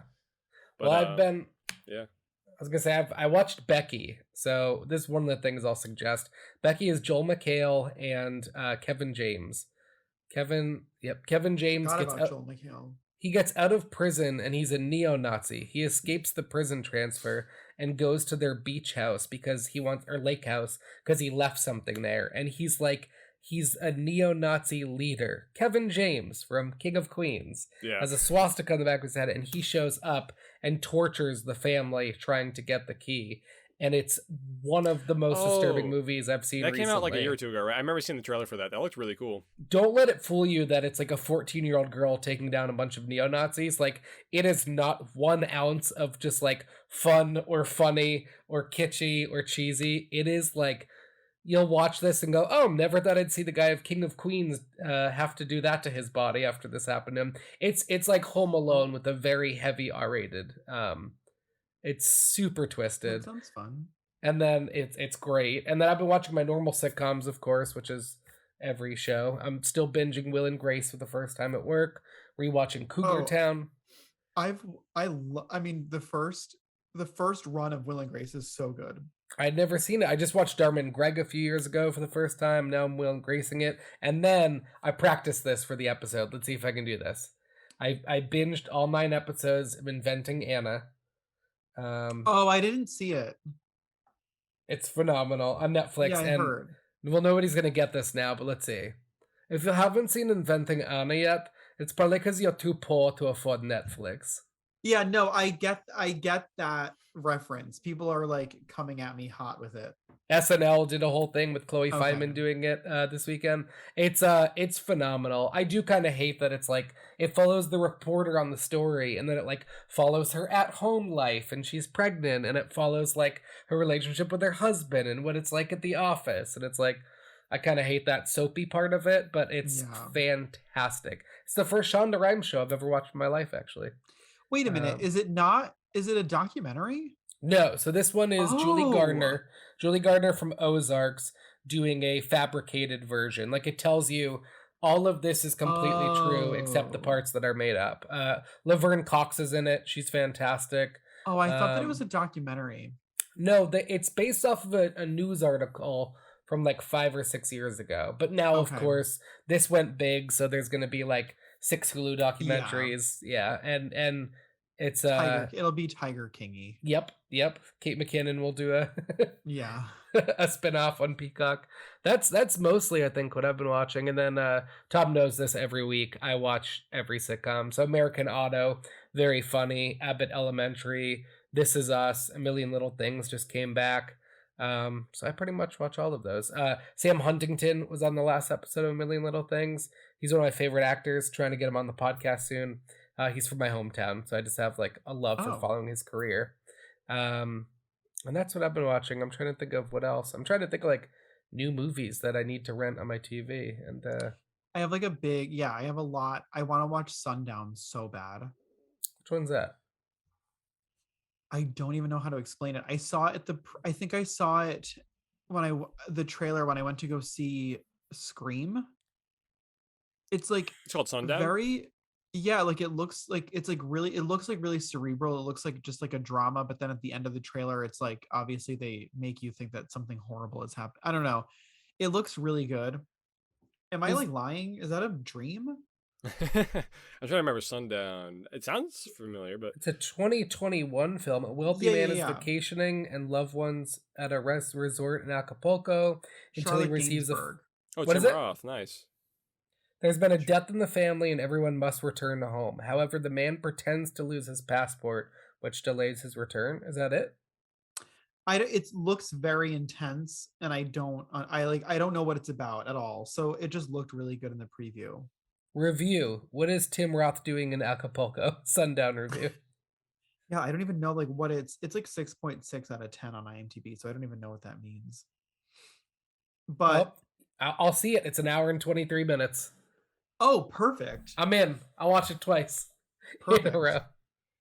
Well, on top of that, you know, what are you excited for? Upcoming movies, TV Oh my shows, God. spin-off, sequels, prequels. That's like a loaded question. How do I I am excited for so much. I mean, like, I actually am like excited to see this. I don't think I'm gonna like it, but I'm like excited to see Jurassic World Dominion. Me too. Yeah. 100%. I still need to see the last one, but The last one, I thought the last one was very bad. It wasn't like the first one was fantastic. I thought the first Jurassic World was so good. Yeah. I walked out of it like thinking they did such a good job. The Jurassic second World? one, like Jurassic World, I Yeah. hated the second one. It wasn't And, very like, memorable now that I think about it. It really It was wasn't. very strange to me. I think it was blasphemy that they blew up that island. Oh, I'm sorry. No, that you learned that in like the first like 10 minutes, Tom. I'm That not scene spoiling is anything. so sad. Psychologically, you see a movie and people That was always get sad traumatic. when like a dog dies, right? But not when the people die. In this movie, dinosaurs get left on an island and the whole theater was in like freaking tears Tom, that's in the first like 7 minutes. Like you're over a not, like, stegosaurus left on an Oh. island, like, "Ugh." And literally it's so weird. people were and then crying in the theater. I feel like if I bring this up, we're gonna talk for like another hour, but like I'm really excited for the Northman. yes. No, we talked about this in the last episode, and Mikey talked about how he doesn't like Okay. Robert Eggers, and I told You him, don't? and then I told him how you're gonna be all pissed off because he doesn't like The Witch, and I was waiting to see how long we got into this podcast for you to learn how completely opposite Tom and I are. Like, I'm forcing myself to watch Oscar movies, and I'd rather be watching, like, Sharknado 15. because I said the Tom, same thing last that's time. I was great. like, "Yo, the Northman's gonna be so fucking awesome," and then you're like, "Yeah, I don't care," and I was like, "What?" There's a naked scene in a volcano, a sword fight, so that sounds fun. I saw The I Witch. love nudity. I saw The Witch, and I went, I'm good. Never need to see another movie by this I guy. am like obsessed with The Witch. I don't know if I loved. I need to rewatch it before I say I loved, but I liked The Lighthouse. Yeah, The Lighthouse is I do awesome. want to see The Lighthouse. Yeah. I do want to see that. It's amazing too because it's another one of those movies where like the aspect ratio in the black and white photography, it looks like a movie that was made in like the 30s. I loved it like so much. I watched it just by candlelight. I really wanted to get in the Ooh, vibe. That's some real vibes right there. I'm a vibe person. So Clearly, like that's crazy. I am. Yeah, I am that- that's a cool. Mikey, I know you didn't like The Witch, but like you should definitely watch Philip. that. Philip. Black Phillip is Black like Phillip, my yeah. idol. He was also the goat in what was the movie I like before? hope you're joking. What are you talking? No, before Midsummer. Before Midsummer, what was the movie he made? Hereditary. That's not. Heredit- He didn't make Yeah, Hereditary. Terry Aster. No, different directors, but Black Phillip was he's the same goat, I believe, in both movies. Oh, he was in like the actual goat, like He was in Oh. 2 movies that summer. Yeah. yeah. Wow, what a goat. Black Phillip was He's a the real goat, life yeah. nightmare for the witch director. He's like the Uh, goat of goats. Yeah. The Like, problem no one can compare. the problem that I I'm had with so that sorry movie I said that. I'm trying to think of like we've had a couple things in this where I'm like, oh, that's got to be the quote when we shared the post on this. No, I think I love like most banned horror movies, most disturbing horror movies. People left theaters throwing up, blah blah blah. I love that, but then when I go and see them, and it's a movie like The Witch, where it's 2 hours of colonial people talking, and then a goat going, "I'm the devil," credits. Because they marketed it wrong. I Yes. feel like they just Yes. marketed it wrong, and like that's the problem. Because I remember when it came out, it was like a bunch of like kids that I worked with went to go see it, and they were like younger than me, and they were like, they wanted to go see a horror movie. Like they wanted to be scared, they wanted it to be crazy, and I was like, no, you guys, like it's not that. Like it's scary. The idea is scary. Like you're gonna be scared of the idea. You're not gonna be scared of the movie. You'll be scared of goats for like 3 days after. You That's- might be. I no. The second I make any money from Patreon, I'm getting a goat. Like I'm Yeah. getting a Black Phillip goat. Like I don't know. And then I feel like I was just thinking, oh, the movie X. I really want to see the Yes, X. Like yes. that's like those are like my 2 big I want to see. Got a great cast. It's and this is the thing that Tom and I, differ on is I'm not a black and white guy. So like new Macbeth movie, the I didn't Lighthouse, care about seeing the Macbeth movie. like I'm just like stop doing things in black and white. To me, it's just a way of like, well, I want to win an Oscar this year, so let's do it in black and white. Like, it's just so pretentious. I love Twilight Zone. I'll go back and watch every Twilight Zone 100 times. But when you come out with the new movie and say it's in black and white, I'm like, snore. Snore fest, don't care. You want an Oscar. You I need I mean, that you're color. acting like half the movies that come out are in black and white. You know, like Every it's Oscar one movie- every 3 they're like, years. yeah, at this point, yeah, it's like a handful, maybe per year. Like That's the too first many. one in a long time that's too was many, yeah. it was like Schindler's List, and then it was like the movie about like the talkies or what like what was Oh, that? oh, The the artist? The The artist? artist, yeah. Yeah. Yeah, talk about pretentious, man. Ugh. We're gonna make a silent black and white film. Nobody even saw it, Which and they're like, leads us best movie of perfectly the into year. Idle Hands. I know, right? Yeah. This is my kind of movie. Well, I always go off of my Facebook of recent movie news that I shared on there and things I sent to Tom. Just to list off a few: Tom Hanks as Geppetto, live action Pinocchio. I just saw a picture of that Yep. the other day. Yeah. First still image. Season 3 of The Boys is officially coming out in June. Could not be any more excited for that. If you're listening and you're a fan, there's a cartoon of The Boys right now set in the same universe. There's a new Red Band trailer of Unbearable Weight of Massive Talent starring none other than Nicolas Cage. Isle of the Dead, Nicolas Cage AMC's. movie. They've greenlit one of their few Walking Dead spin-offs, which is going to be Negan and Maggie. And I'm just like, I'm the damn. only person. I'm the only person who still watches Walking Dead, but I'm so on board. And then, Hold on, you are? do you watch? No, I need you.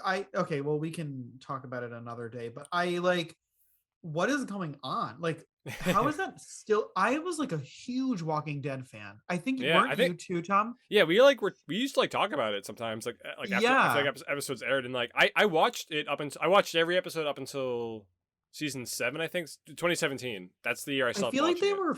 I feel like they were like trying to get people to stop watching it. Like, Yeah. it was like I was like, I like tried, and then I was like, okay, you guys, I guess you don't want me to watch it anymore. Like, wait, the how do last you episode I mean saw- that? How do you I mean that? just feel like it was like so repetitive, and like I just felt like they were trying to bore us or something. Like, the last episode I saw was the very like last 5 minutes was the introduction of the Whisperers or something. You stopped watching at Ryan Hurst's introduction. His Because agents. if you make me, because like if they were gonna make me just watch another season of another group of people that they had to battle and use walkers against the blah, blah, blah, blah, and I was like, The Whispers enough. are the scariest on The Walking Dead. Okay, picture this. You're walking up to zombies who you just stab or just kill, but you walk up to one of them. As you're about to kill them, they spin around, put you in a headlock, whisper in your ear, and then slit your throat. That's scary. It is scary, but like it was just like how many like different. No, I know what you're evil saying. groups It's a like, lot of like repetitious plot like cycles where it's like, all right, beginning of Yeah. the season, like they're wandering, they meet up with a group, they trust Loved them for a it. little bit. Yeah, they definitely do that multiple times. But it's realistic. It's like when people go, Yes. I got bored at season 2 and it took place on a farm. And I go, so you're No. you're telling me in a zombie apocalypse you're just gonna be walking for 50 years? You're not gonna Right. settle down? yeah, Like, but it's- the I only thing is agree. like that's like saying that is like it's not reality though. It's a TV show, you know. So it's like yeah, I needed some sort of like I needed them to give me something. Like it was like and then I felt like we were forgetting about, like, we wanted to like learn where they were going. We wanted to learn if there was other civilizations. We wanted to like learn things, but then we just like stopped learning things, and then we just like stopped in this like town. And then it was like I loved the wandering, I loved the farm, I loved the prison, I loved I forget what. Oh, and I loved like finding that town. I forget what it was called. Alexandria? Alexandria. Yeah, I loved when they Yeah, found yeah. that. I loved that was like a thing. It was like the whole like oh my god, what was his name? Like the villain that was the villain for like Negan? 8 years. Yeah, like the Negan of it all. So he's And he's then- now an ally. He's a protagonist now. And that's great. I just like needed to see like finishes and like new beginnings. I didn't want to see like a finish and then a new same beginning. Like Yeah. Well, I didn't want to like see another group of people. I wanted them to keep walking almost or something. I can't explain Well, it. it's I've like been watching. I feel like that show it rides the line between being being like like another like hugely cinematic television show, but it's also very episodic. You know, Oh like yeah. but so in doing Yeah. in doing that And then like Rick got taken away, and we were all so excited to see this movie. There's like 3 where'd they take him? movies. It's been like 19 years. Like, what's like? No, no, it's but been- no, I Well, mean, like in my life, Okay. I just feel like I don't even remember. Like, I remember him being swept away by a river or something, and then like Rick blows up with the bridge to stop the zombies from crossing it. Then you're like, oh, he's dead. And then he's like, nope. And then basically what it is he's from England. His whole family lives in England. He films in Atlanta 9 months of the year. His wife and kids are like, we're not going to fucking Atlanta. and then COVID happened. So he's like, I need to go home and be with my family. So they're going to be filming all of the sequels, I think, in England because he gets taken away on a helicopter and To England? and like somewhere. And then he wakes up. See, and like, that's I what- would love a British. Give me that. Give me a British Walking 28 Dead. days later. Well, I love. That'd be 28 great Days because Later. Walking Dead mainly takes place in like, I mean, it's like it's all filmed in Atlanta, so it's like It's all 5 miles of Atlanta. That's the whole show. yeah, literally. I've been on so many locations, like just even like accidentally, and there's like, oh, like this is where they filmed these scenes here, you know, like Yeah, like we don't know if like Georgia is the only place experiencing this. Like Yes. can we just maybe get like another take on it? Well, we Yeah. did, I guess. Oh Yeah. no, we did. Sorry. yeah, They because go to they have the one Virginia. out west, right? They have the other show where it's Yeah. out west. Fear the Walking Dead. I started watching it and I lost track of The Walking Dead and fell behind because Fear is so good. In the first episode, they learn that if they cover themselves in like the zombie guts, they can fit in with the zombies, which took The Walking Dead like 8 seasons to learn that. And like Fear the Walking Dead really kicks off. They kill off a ton of main characters. What I was was the kids? Wasn't there like a kids one? Isn't there like isn't there like a Yeah. Walking Dead with like teenagers? Walking Dead babies or something. there was a couple web series. One of them was like World at something. There was a web It's series. wild and how then much another how much show. they've like expanded. It's See, I It's I just almost strange to me how they like lost. It's like they lost so like the ratings just like dropped so fast, and I feel like they didn't do anything to like try to fix it. There's a couple episodes. There's a couple episodes that I could tell you about that. The couple finales that would blow your freaking mind. I see Also, when you like said cable is like people like aren't like appointment television is so few and far between now. and you got to pay True. $15 for AMC to watch the show. I will That's say the this other about thing. when you said that you thought that they were trying to get us not to watch it. I was thinking it in the opposite direction. When Negan kills Glenn and Abraham, like that to me, as a person who loves Saw and Tusk and Human Centipede, that to me, especially on cable and loving those characters so much, that was like way too much for me for television. That I was agree. like it was Yeah. too much. It was hard to watch. Like yeah, they were really because that was like the Red Weddings. Like that was like the era of like you have to kill off people that are loved. And like yeah. we were like it was like we had this like 2-year streak where like shows were just like make these people miserable.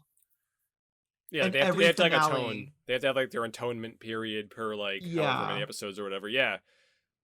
that's what's And so like cool about every That's episode, funny. like every season finale of any show we were watching at that time, we were like, oh god, like oh my god, like what's gonna happen?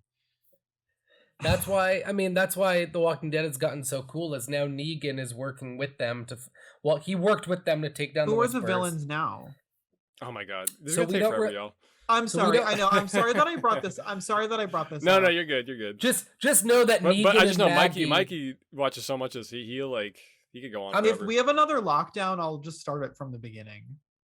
It's so good. Negan and Maggie are now working together and getting their own spin-off show, and he killed her husband in front of her. So that kind of like intensity. They of should the just sell the show to like HBO or to Disney Plus and just like let us stream it. Yeah. Honestly, yeah, at this point, yeah, fuck it. Like HBO, yeah, in HBO Anyway, Walking Dead show. sorry. Sure. So speaking of zombie hands, Perfect. Yeah, there we go.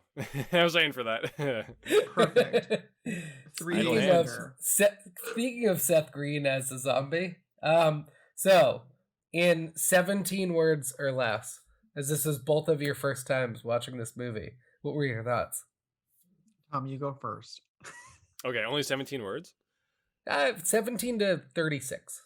Okay, I would say I knew nothing about it going in, and I tried to keep it that way. Like I saw like the poster and stuff before I watched it, but I didn't really want to read into it, and it was pretty great. Like it's a weird like mashup slapstick horror stoner 90s comedy. If I had to like give it like a particular description, yeah, I would probably go with that. I probably went over 30 whatever words you just mentioned. I would say that it was like it was like surprisingly good and also surprisingly unsuccessful. Like I'm confused why. Yeah, critically panned. Like, did you guys like look at the budget and the gross? Yeah, was it like over a $20 million, like $25 million budget? It was $25 million and it grossed $4 million. Yep. Yeah. So I'll give some other facts here too. Released worldwide. Really? The worldwide gross is 4.1. So it's 25 million. That's So it was released April 30th, 1999. It was written by Terry Hughes and Ron Milbauer, directed by Rodman Flender, and then stars 90s heartthrobs Devon Sawa, Seth Green, Eldon Henson, Jessica Alba, Vivica A. Fox. I love that you added those two behind you as heartthrobs. All of them. Vivica A. Fox. No, I wait, did you both give your reviews already?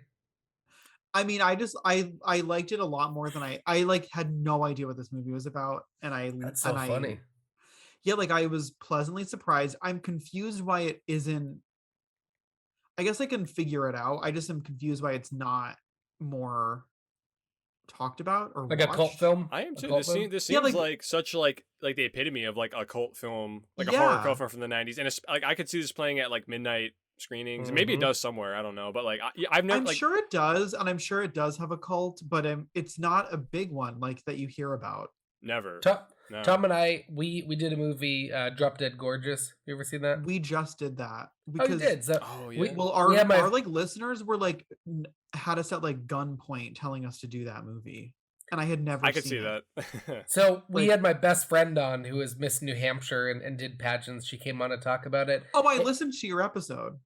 It was very hard for us to find it, first of all, and then we found out why, because that movie's like heavily canceled for today's. Yeah, it's a lot of outdated elements to it. Now it's on HBO or something. It is, so it's extremely non-PC. The whole entire movie, like, couldn't even play on TV these days. It'd be bleeped so much. So when we very anti-America. Oh, we're anti everything. So when we were talking about Idle Hands, I was like, I wonder if this is gonna be one of those movies that you like revisit and you're like, oh, this doesn't hold up. But there was nothing to this movie that didn't hold up. There were like a few like Jessica Alba's like dress being ripped off like for no reason, like was a little like I don't know. I like get her I feel like her character was very objectified. Quite a bit, you know, there was nothing. And it's also weird knowing that I think she was only 17 when they filmed this, so that makes it even more weird. Yeah. There was nothing to her character. It was very 2D. She had like no lines. It was just like dress like an angel and be cute. And pretty much. That was like the only thing that I found to be like very dated. And then I think maybe like I don't know, maybe people were just like not into like the excessive pot of it all. Like I don't know. I mean, like I feel like there was more like pot talk than a normal 90s movie. Yeah, for sure. I feel like that was almost like it was the running theme, like that. I mean, obviously, like the like Devon Sawa's character and his friends are all just stoners. Like that's like literally in the idea of Idle Hand, where like it's I don't know. I almost thought of this movie as like not a cautionary tale, but it's like it's in a sense it's like all right, like you're a lazy stoner. And now, like, you don't work with your hands enough. Now your hands possessed. Like, I looked at this as like an allegory for like masturbation. Like that was like the only thing that I was like getting from it. And I was I wrote in a note like I feel like there weren't enough masturbation jokes. Like they had so many opportunities. That's funny that you like having like a possessed hand and like not making masturbation jokes was like a lot. I feel like that was like a missed opportunity. Now I won't have to sit on it because I already won't be able to feel it. Can you give me anything, a hand? Like and then I just felt like, yeah, like the whole time I felt like any joke could have been like brought back to like the devil, like masturbating being like a sin and all that stuff. It just seemed like that's what they were making fun of. I think that the funny part of the movie is weed is what saved them all. At the end, he blows Yeah. smoke and kills the hand that, or helps kill the hand that way. Then they're like, see, drugs saved the day again. I wonder if this was like like in 1999, weed was very much like heroin back then. You know, it's just like, you know, 100%. Yeah, Yeah. you thought that like men in alleys were gonna like force weed on you. Like it was yeah, like it was like weird. Like I That's a remember great like point. Yeah. it's like we still had Dare. Like didn't we have like it was like like just say no was like a big thing. It was just we all thought that like I remember Dare coming in like talking during like lunch back in like this is like probably like 2002. I mean, yeah, like 2002. So like yeah, right. So especially not like the 90s, yeah, like and yeah, this it's funny because yeah, watching it nowadays, like you might be like, oh, like a lot of people smoke, like you know, it's way different now. But you people have to really do it like everywhere. Yeah, you're right. You do have to kind of look at this from the point of view of being in '99, and you're right. Like, yeah, that's what like, I was trying to do, and I remember like those kids in high school, where like obviously like so many people were smoking weed, but it was like so taboo still, and like people like so you had to do it in like a dark basement where like with like black lights, and it was like you didn't want to be like those people, so like you didn't know, like you know what I mean, like you were like your mom would be like you can't be like that stoner in the basement, but now it's like you can use it so like flippantly that it's not taboo anymore at all. You always see people like I mean like you go to like certain parks, people are always like smoking pretty freely. Like... I smell it like literally everywhere I go. Yeah. Is it legal in your state? No, but it's legal in Connecticut and Massachusetts, so it's like really and we're like so yeah, it's not recreational in Rhode Island, but we're like butted up against. It is medicinally, yeah. Okay. Oh, it is. Okay, gotcha. And I live 1 minute from the Seekonk, Massachusetts border, so like yeah. Boom. Yeah. Oh, that's awesome. There's a dispensary like literally on the border. Like it's like they probably get so much business. Yeah. Are cops just waiting for people to come back from the store? I don't even think they care at this point. I don't know why it's not legal here. It's weird. There's more to deal with. Well, I will say this. So I own it on DVD, but I watched this movie on Amazon Prime today. I rented on Amazon so I could just watch it on my computer during work. And I never knew this about Amazon Prime, but it gives you facts throughout the movie. And like pop-up video? Exactly. Starting off with, this movie was filmed in the same neighborhood as Halloween. I saw that. Oh, yep. I saw that was cool. And then just some of the other things, you know, I would pause it to take a picture, take a note. Every time I would pause it, it would tell you the actor who played the hand in the movie. You'd be like, Seth Green is this person. Devon Sawa is Anton. Blah, blah, blah. The hand. And I was just Christopher Hart, who's the hand, who's also the hand in like the Addams Family movies too. Yeah, I saw that too. Yeah, right. Hand. That makes so much sense because as I was watching this, I was like, this is a horror version of Addams Family. He's like, I only get to show my hand in every movie. What the fuck? Yeah. I feel like I can't just say this quote because you won't get it. I have to kind of pitch it.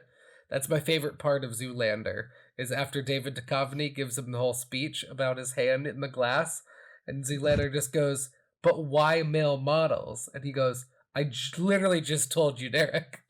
That's like one of my favorite scenes. I haven't seen that movie in so long. Oh my god, when they're in the funeral or they're in the graveyard, and David Duchovny was like the last model that was hunted down, and he keeps his modeling hand in the glass case, and he gives him this whole entire speech, and it was improvised. Ben Stiller saying, "But why male models?" And David Duchovny like almost lost it, but kept it straight for the whole scene, which is great. So funny. The director of this movie like has an unhinged resume. Yeah, did you see it? It's a crazy crew. Like I was looking at like the editor, Stephen E. Rivkin. He edited Avatar and like some pretty big movies too, which is crazy. Yeah, it was weird. Like the list of things he directed was like very bizarre. I don't remember what they were, but I'm about to complain. Maybe as a person who always wanted to make it in Hollywood, even though he never moved there or tried that hard to do it, I have a very hard thing with people who never did anything to make it in Hollywood. His nephew is the director of this movie's nephew is Timothée Chalamet. Timothée Chalamet? The director of this movie's nephew is Timothy Timothy Chalamet. Chalamet. That's crazy, yo. I Yep. didn't know that. Oh, but yeah, I'm I'm like, a big Timothy Chalamet guy. But now I'm just like, oh, so he just said, "Hey, uncle, I'm 14, don't want to work at the Stop I mean, and are Shop. you surprised? Can you get me a role in Yeah. Hollywood?" Well, he also Timothy Chalamet was like a rich kid in New York City who like went to NYU, so like he wasn't really. Yep. Yeah, I'm like, obviously, I'm sure he still worked for it, but yeah, I mean, he, still had a good lifestyle growing up. So like, Yeah. but I'm looking at his filmography. Yeah, so obviously Idle Hands, but also Leprechaun 2. Oh hell yeah. He also directed Conan O'Brien's Can't Stop. That came out like 2011. Oh cool. Which that one's like, that's where it starts. You're like, huh, okay. The Unborn, which came out in early 90s. That's a good one. Oh, Suburgatory. I like that show. Oh yeah, that I know. I was like, that was like such a random show. That was so good. I love her. Oh, Becoming a God in Central Florida. I need to get back into that show. Kirsten Dunst and Mel Rodriguez. That show is fantastic. And in the Heat of Passion. I've never seen that one, but I haven't either. and he's written a lot of like crazy looking horror movies too. The writers aren't even clickable on Wikipedia. You can't even find their own profiles. I was looking them up earlier on IMDb. I think one of the writers worked on a lot of TV after So, I this, mean, but I just in watching this movie, it just has everything every 90s movie has as far as the That's what I wrote. the stoners, the cast. girl next door, the prom, the kind of like Carrie prom where everybody gets locked in. Yeah, but why Uh, don't they like? I know, like, I'm confused why this doesn't. Maybe like you can't. I don't know. Why isn't this like a Halloween thing? Like, why aren't people watching this at Halloween? actually, I'll say for two things. One, I mean, we already talked about it. You're like how, especially at the drugs. time, weed still being so taboo, that probably kept a lot of people from watching it. But also, this movie has like, I think this is like a pro, but also like I think it could turn people off. Is that it cuts like there'll be times when there's like literal cartoon slapstick. Like his hand's trying to change the channel. He's like slapping it, trying to like Yeah, they're trying to hold his hand from it's like very campy. yeah, It's so like very camp. But then something insanely violent and gory happens, and like there's some pretty gross out shit in this movie. So I feel like I don't know. I feel like that might like those two things combined maybe like I don't know. But then again, I feel like those two things also should make this like a big cult classic too. That's why I'm confused by it's not. I understand why it failed in 1999, but I'm confused why it hasn't been like revisited by like the millennials. We're doing it right now. This is gonna be the thing to Yeah, bring this is it. This could be its viral moment.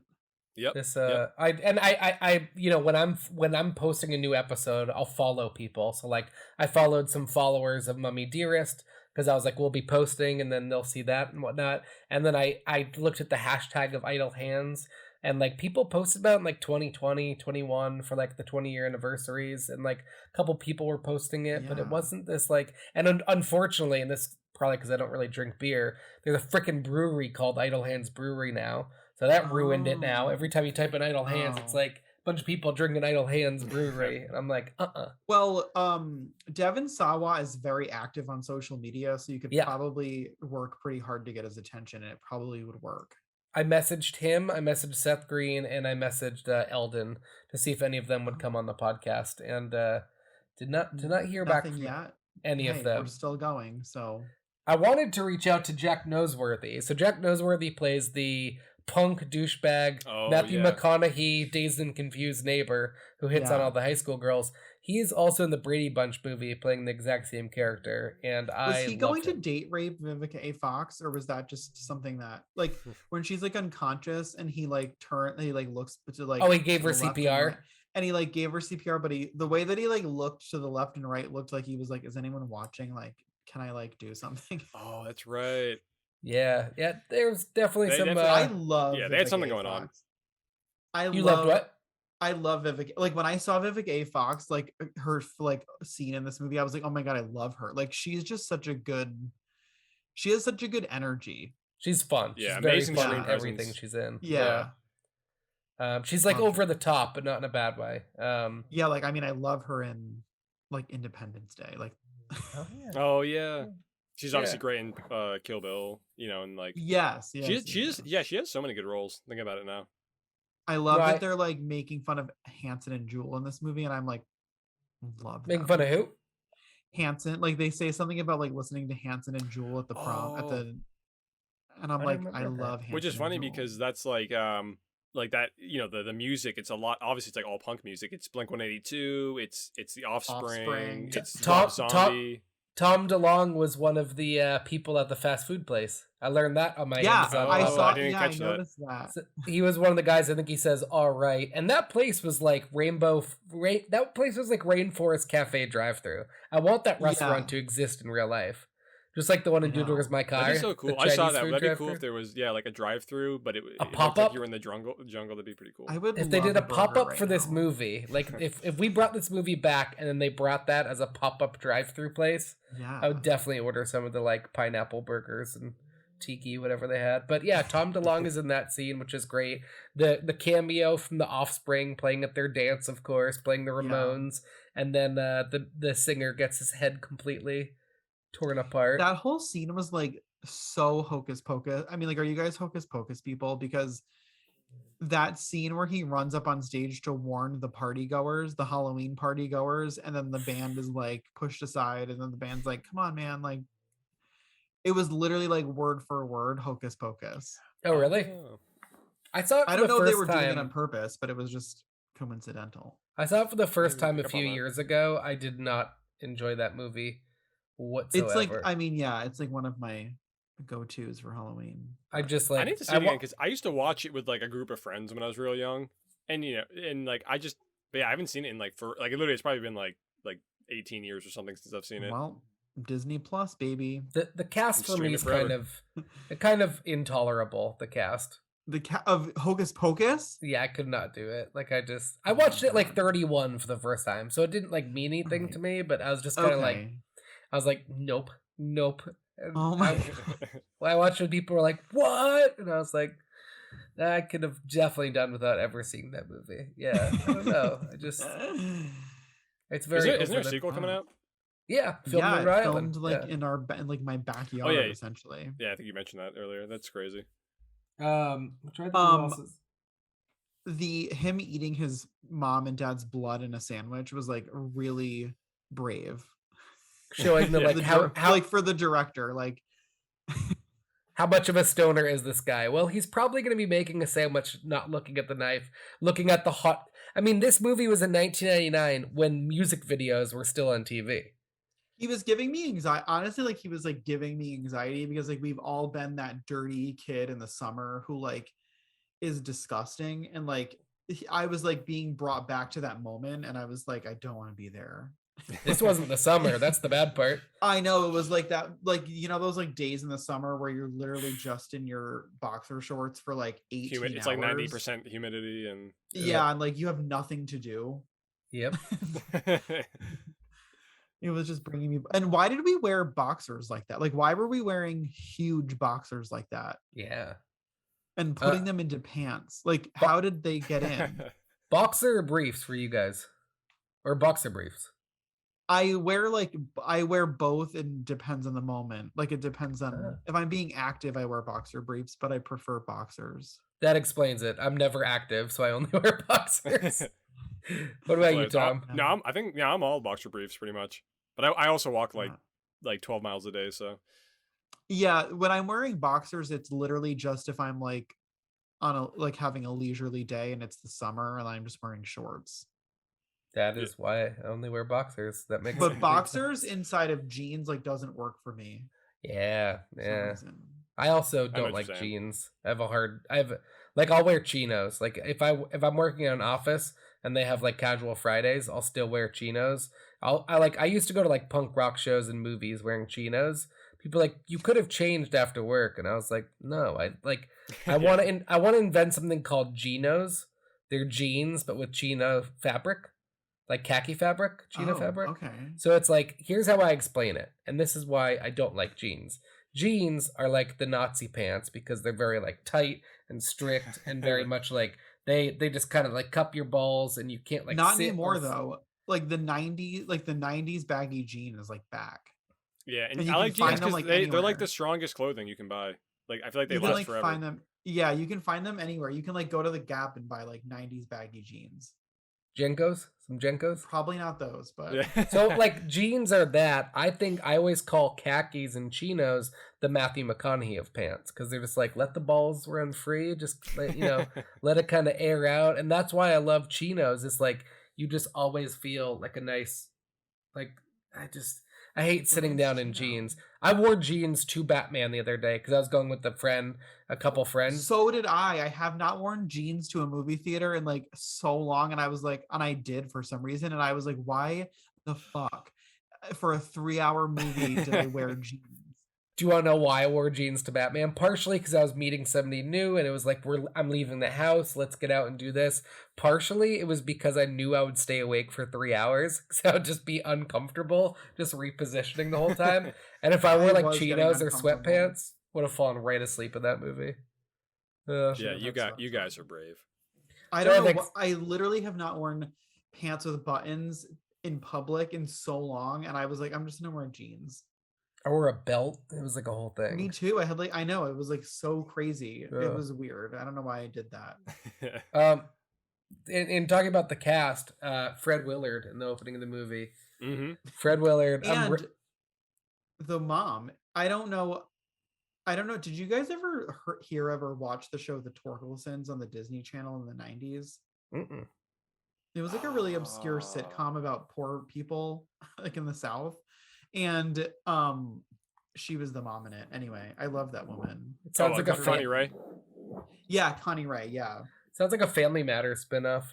The Turklesons. It was kind of family. It was Family Matters, but for like people who didn't have any money. Interesting. It was weird. I've never heard of that. Yeah. Same. So the soundtrack alone is great. I found myself shazamming a lot of the whole entire parts of it. Let's just talk about all of the cliches and the tropes in this. I guess there's the cops who grew up and became cops. They could then make fun of all the underclassmen and arrest them. I love that whole part. Where else are we? The whole thing is like yeah.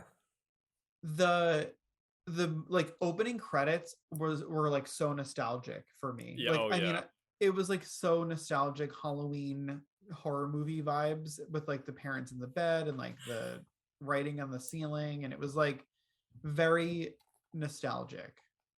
Well, and also in kind of keeping with some of the other horror movies we've talked about on this podcast, like and I already mentioned earlier how it's like there's blending of different like almost like maybe little bits of like subgenres in here. Like there's body horror, and there's some like obviously there's like what's some like not possession, but yeah, I guess some like with his hands, so like possession there, and there's even some like it kind of fits in the realm because obviously this came like 2-3 years after Scream, so like there is also like that high school horror set movie. Yeah, love like junior seniors who are dealing with something crazy.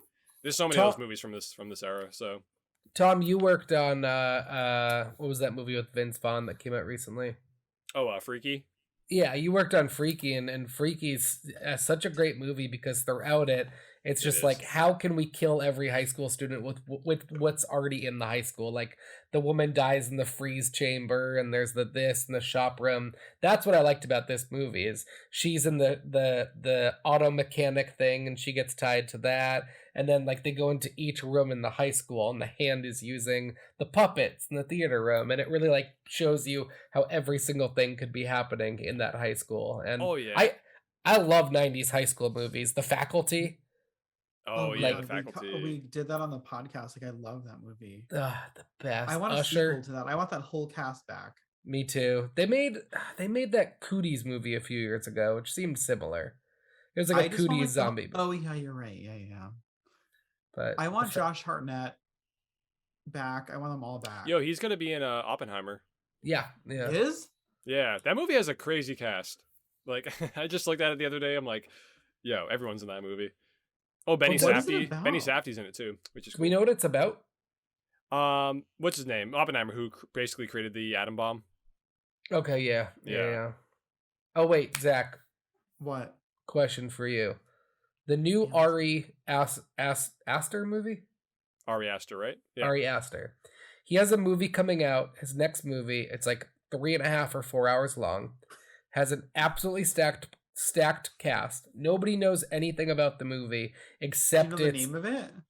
Yeah, isn't Disappointment Boulevard?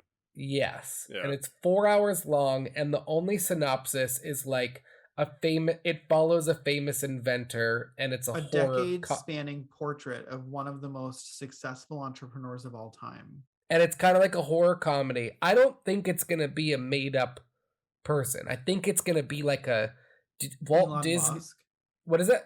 like Elon Musk or something. Yeah, like I want us to all like brainstorm, so when we find out in like 6 months, we can post this episode and be like, Zach called it 6 months ago. But I think it's gonna be a twisted Walt Disney thing, but at the same time, it could be like the inventor of the stapler and like be some Yeah, weird. because it's Joaquin Phoenix as I'm assuming the main character.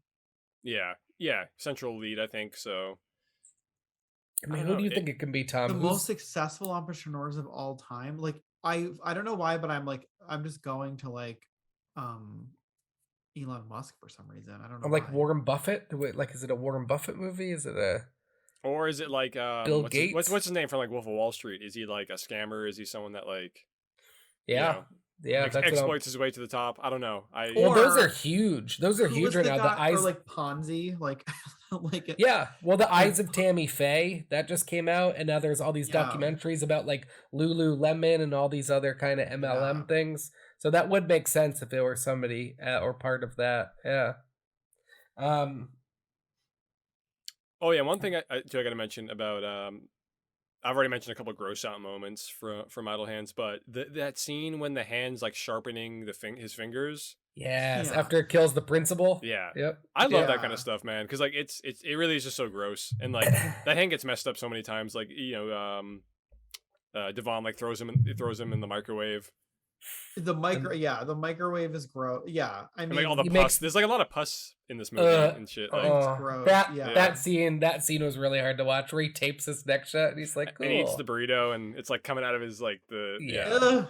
yeah. It's so gross. It's I one of my background is almost the scene when he goes over and the decapitated guy's head is upside down on the couch and he's like smoking a bong. Yeah, like even like seeing the bottle like shoved in his head like is gross.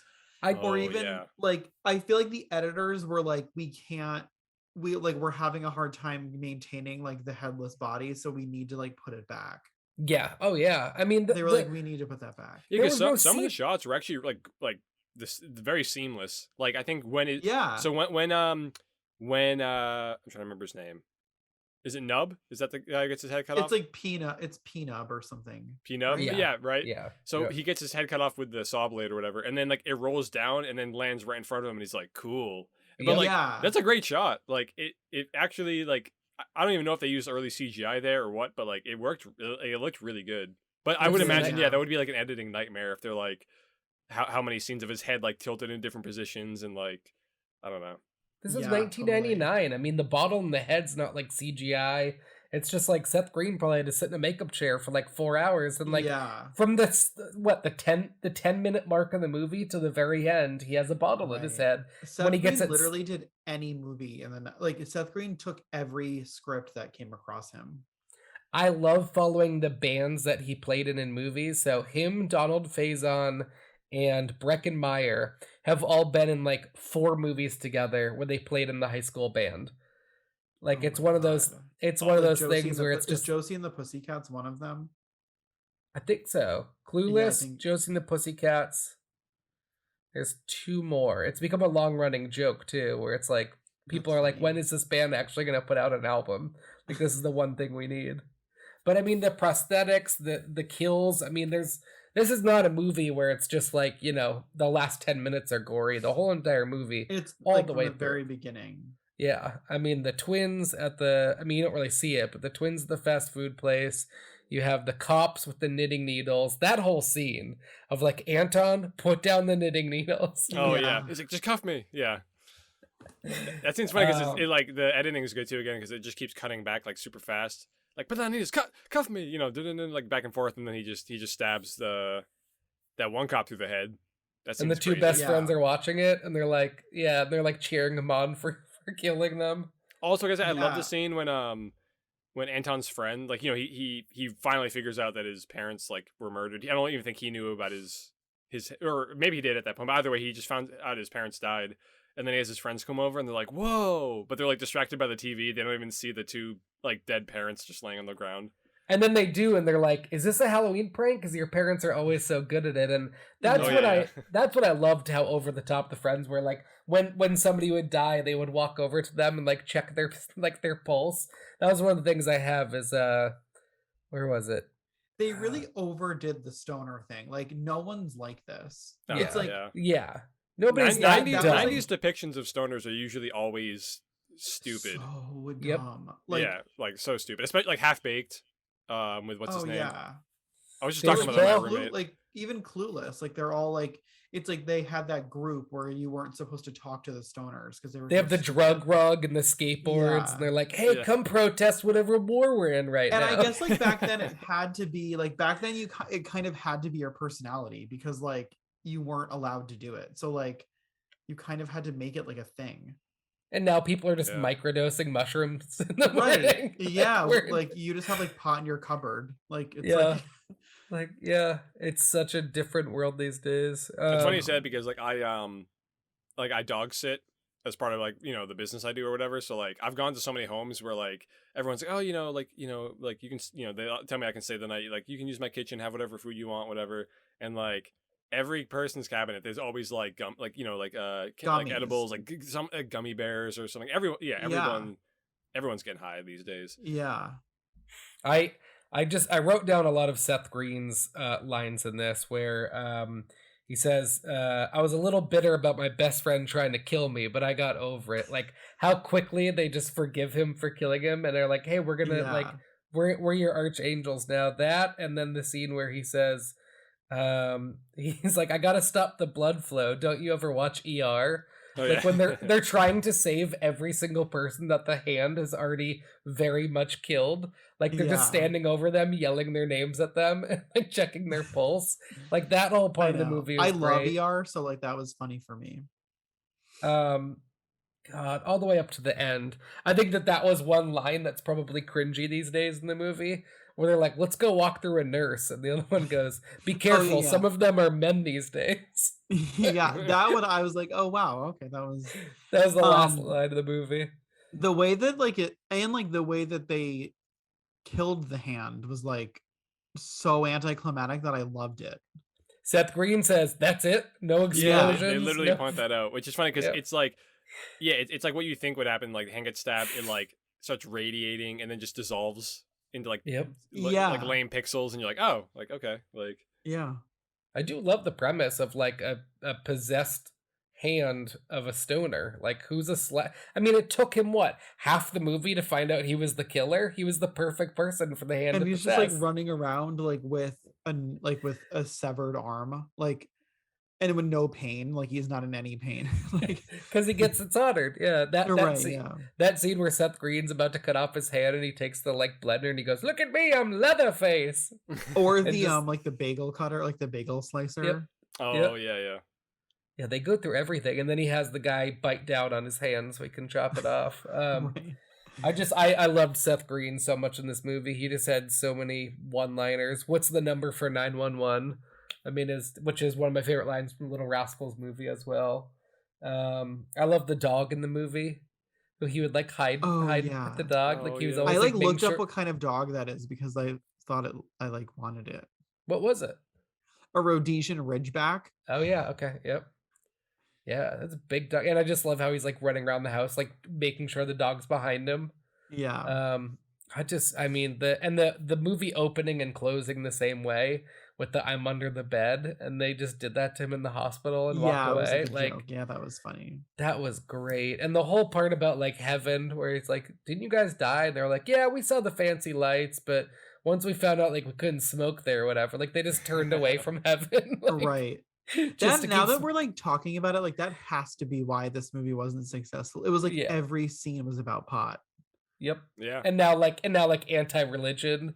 Like, well, there's no weed in Right. heaven. Like I'm weed's gonna- like literally like the crux, like it's the premise, how things get started. It's referenced constantly, and it's also like it's though it saves the day. Like there's literally that line where it's like Right. weed saves another, from this being Yep. another disastrous day. Like they literally smoke weed and he compares it to like Popeye eating spinach or whatever. Like Right. They call it, yeah, they do call it their spinach. Yeah. yeah. And So like Vivek, I mean, in talking about how stoners were meant to be these lazy people who did nothing back then, Vivica A. Fox literally says the hand is the hand that gets possessed is by a lazy person who just sits around the house and doesn't do anything and has like Right. no motive. That's like pretty much exactly what she says. of It's very who's gonna- biblical. Yeah, like it's, I mean like this, it's not one of the sins, but I mean it's like, what do they say? The devil idle Idle hands hands do is the devil's work. Yeah, yeah, yeah. Yeah. or the Devil's Playground, right? The devil's playground or something. Yeah, so it's Yeah. like it's very biblical. It's like supposed to just scare us. It's like how they said that we were gonna like go blind or grow hair on our knuckles, like if we were jerking off. Yeah. Or It literally, like Mountain Dew and laptops on your crotch would make you infertile. Yeah. Oh, yeah. I remember Yeah. that. I was gonna ask you guys because when I was watching it, I was like, all right, Idle Hands is the Devil's Playground. Then I was like, what other horror movies could we make off of biblical phrases or just like people who live in glass houses should not throw stones? Like, And then Lily Sobieski did the Glass House. oh yeah, God, I Yeah. loved her. What happened to her? I don't know. We just covered Joyride. Not just, but like a while ago. I have a lot of things I need to send you after this. My most played video on YouTube is a Joyride 4 trailer. So they've made 3 Oh of my them. I've God. seen They all 3. did? Oh yeah. I saw so there's not a 4th one. I made a fake trailer only using clips from Vegas Vacation where Randy Quaid is the evil trucker. And I made the trailer. It has like 40,000 views on YouTube, which is not a lot, but is the most for me. I mean, that's like a lot. Half of the comments on there are calling me the real bad words of like F you effing. Like I was Like so for excited. disrespecting. Oh, because they were excited. They wanted a 4th Joyride. And then Yeah. people are commenting and they're like, I've always had an idea for the 4th one. This is how I do it. And they lay out the whole entire movie. And people are like, this is from Vegas Vacation, asshole. You suck. And it's like, Oh my God. When did you love post the that? movie Joyride. Was this like When? 10 years ago? oh, that's a while ago. Yeah. And that's why my YouTube videos now are just other clips. And then I changed the music up. I mean, look at Home Alone as a horror movie. That probably has like 1 billion views on YouTube. Somebody took the trailer and put Thriller music to it. And now it's, a huge video on YouTube.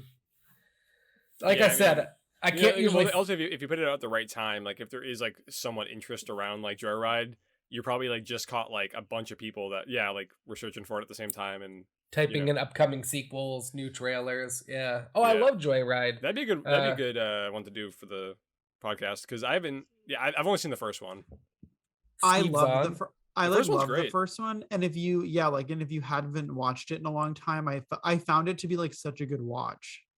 Oh, nice. Yeah, it's been definitely like over 10 years since I've watched it. Oh, it's like I think I really watched it in high school Hitchcocky. last time. It's like So Hitchcocky. I could do a whole podcast off of just sequels that I've seen. Like I love Butterfly Effect. It's one of my favorite movies. And the guy from this, Eldon Henson, he's also in Butterfly Effect. I think Oh, he's in yeah. that.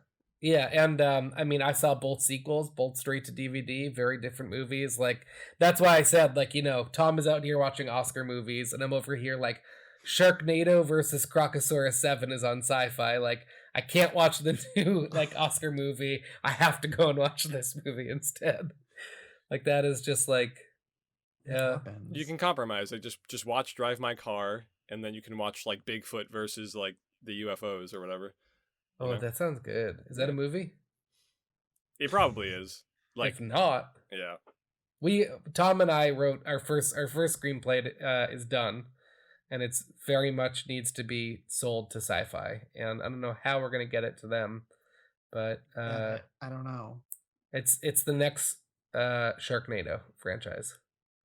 Someone like just was telling me about something like 2 days ago, and I was like, is it like Sharknado? And I like don't like. I work with this guy who made a movie. It's like now on Amazon Prime and like Shudder. It's like this really like grindhouse horror movie about the drag scene in Providence. And yeah, I'll That sounds cool. it's called Death Drop Gorgeous. Oh, okay. And yeah, I watched it, it's really good. It's but he and I were like talking about making this like horror movie about working in retail and like getting stuck in huge department store. And it all stemmed because like I had like this there was like this guy that worked there that was like threatening me, and like he had to get fired and stuff like that, and we came up with this like weird Sharknado sci-fi movie about being in a department store. Ooh. That'd be amazing. Devon Sawa's in a Halloween movie from last year, which is zombies in a Halloween store, I think, or something like that. Yeah, I think it's like a Kmarty vibe, and like Yeah. it's like I think it's during Christmas though, isn't it? Yeah. Yeah. Have you guys seen Hunter Hunted? No. No. It's a movie that he did this like maybe 2 or 3 years ago that like got like the best reviews of like any movie of the year. Really? He like lives off of like the grid with his daughter, and then like something shows up in their woods that like they're trying to figure out what it is, and he goes out to, I think it's one of the craziest endings to a movie you'll ever see. Like my mom told me about it. She's like, Was you it have to Hunter see Hunter? it. Yeah, it's a very slow movie, but the very final scene of it is going to, like Damage you? yeah, big time, big time. A fur Emotionally trapper cripple you. leaves his wife and daughter behind to kill a rogue wolf in the remote wilderness, but they soon become increasingly worried when a severely injured man shows up to disrupt their peaceful existence. So I'm an asshole and I just kind of assume stuff. So when I read that, I go, oh, he's the wolf, he's a werewolf, there's going to be something like that. It's nothing like that at all. It is just a twisted hunter game out in the woods. Interesting. I also saw the trailer for Nightmare Alley and just went, oh, I was like, oh, I said, what did I say? Bradley Cooper plays the wolf man, but he's really a wolf man. And then I went and watched it and I just absolutely loved it. You did I don't know what I don't know what I watched. I loved it. And it was like, now I have to see it, man. yeah, I don't loved know. it. Like I was like, what? It ended, and I was like, what was that about? It was Guillermo del Toro, which I had to watch for. The ending of it, I mean, it comes full circle. I really like that, and I think it's got to win best set design. I mean, right? It was a good set design. Yeah. I mean, it's an unreal movie. Bradley Cooper has full frontal nudity for like a couple minutes. Yep. I thought it was it was a realistic movie, which I didn't expect. Like it was like, oh, that could happen. I thought it was like Water for Elephants. Oh, I loved Water for Elephants. You did? Oh yeah, loved it. Yeah. I read I'm not an I read the book person at all. I just happened to read this book. Yeah. And I like loved the book so much. It was like one of the first books that I actually like couldn't put down like in my life. And then I saw the movie and I was like super disappointed, but I wish that I had seen the movie before I read the book. Yep. Big Fish. Wanted to love the movie. So Big Fish is one of my favorite movies of all time. I mean, it's just like I have such an obsession. I want to go down to Alabama where the town from the movie has been like kept, and you can go where visit it. Is it near like Birmingham or Montgomery or? I want to say Montgomery. Oh, okay. Big Fish Town, but like for me, that's why like I haven't seen Dumbo yet, but Tim Burton made Big Fish and Dumbo, and then he also made and there's this movie Water for Elephants. There's a Nightmare Alley. That's what I love, is I'm just like always on the hunt for a movie that has to take place at a carnival, I guess, just because Big Fish, like you love a circus. I bought the book Big Fish after I saw the movie a bunch, and that's what says I don't read. That's right. That's what says a lot about me. And there's a whole entire scene in the movie that clearly they could not do for budget and special effects. But do you remember when the car is up in the tree? And they're like, the town flooded a few years ago. Yeah. In the book, it's talking about give you chills. In the book, there's a whole entire chapter or two about the flooded underwater town. And like everything just carries on as is. So like people are walking out of their houses and like getting the mail and waving to their neighbors, and it's all underwater, and it's just like not faze them at all. And it was like super eerie to read and beautiful and like really, really cool. They made a Broadway adaptation of Big Fish, which I very much wish I went out to see. The town of Spectra is on Jackson Lake Island, a small private island. I have a very big obsession with like, I would just love to travel to closed down amusement parks and like malls. Oh yeah, it's like I super follow spooky. a couple. Okay, I have a plan for us, and we can get Tom involved. Do you know of the Wizard of Oz theme park? No. Tom, I have plans for us. There is a closed down Wizard of Oz theme park in Beach Mountain, North Carolina. It's up north of North Carolina. You said it's closed down?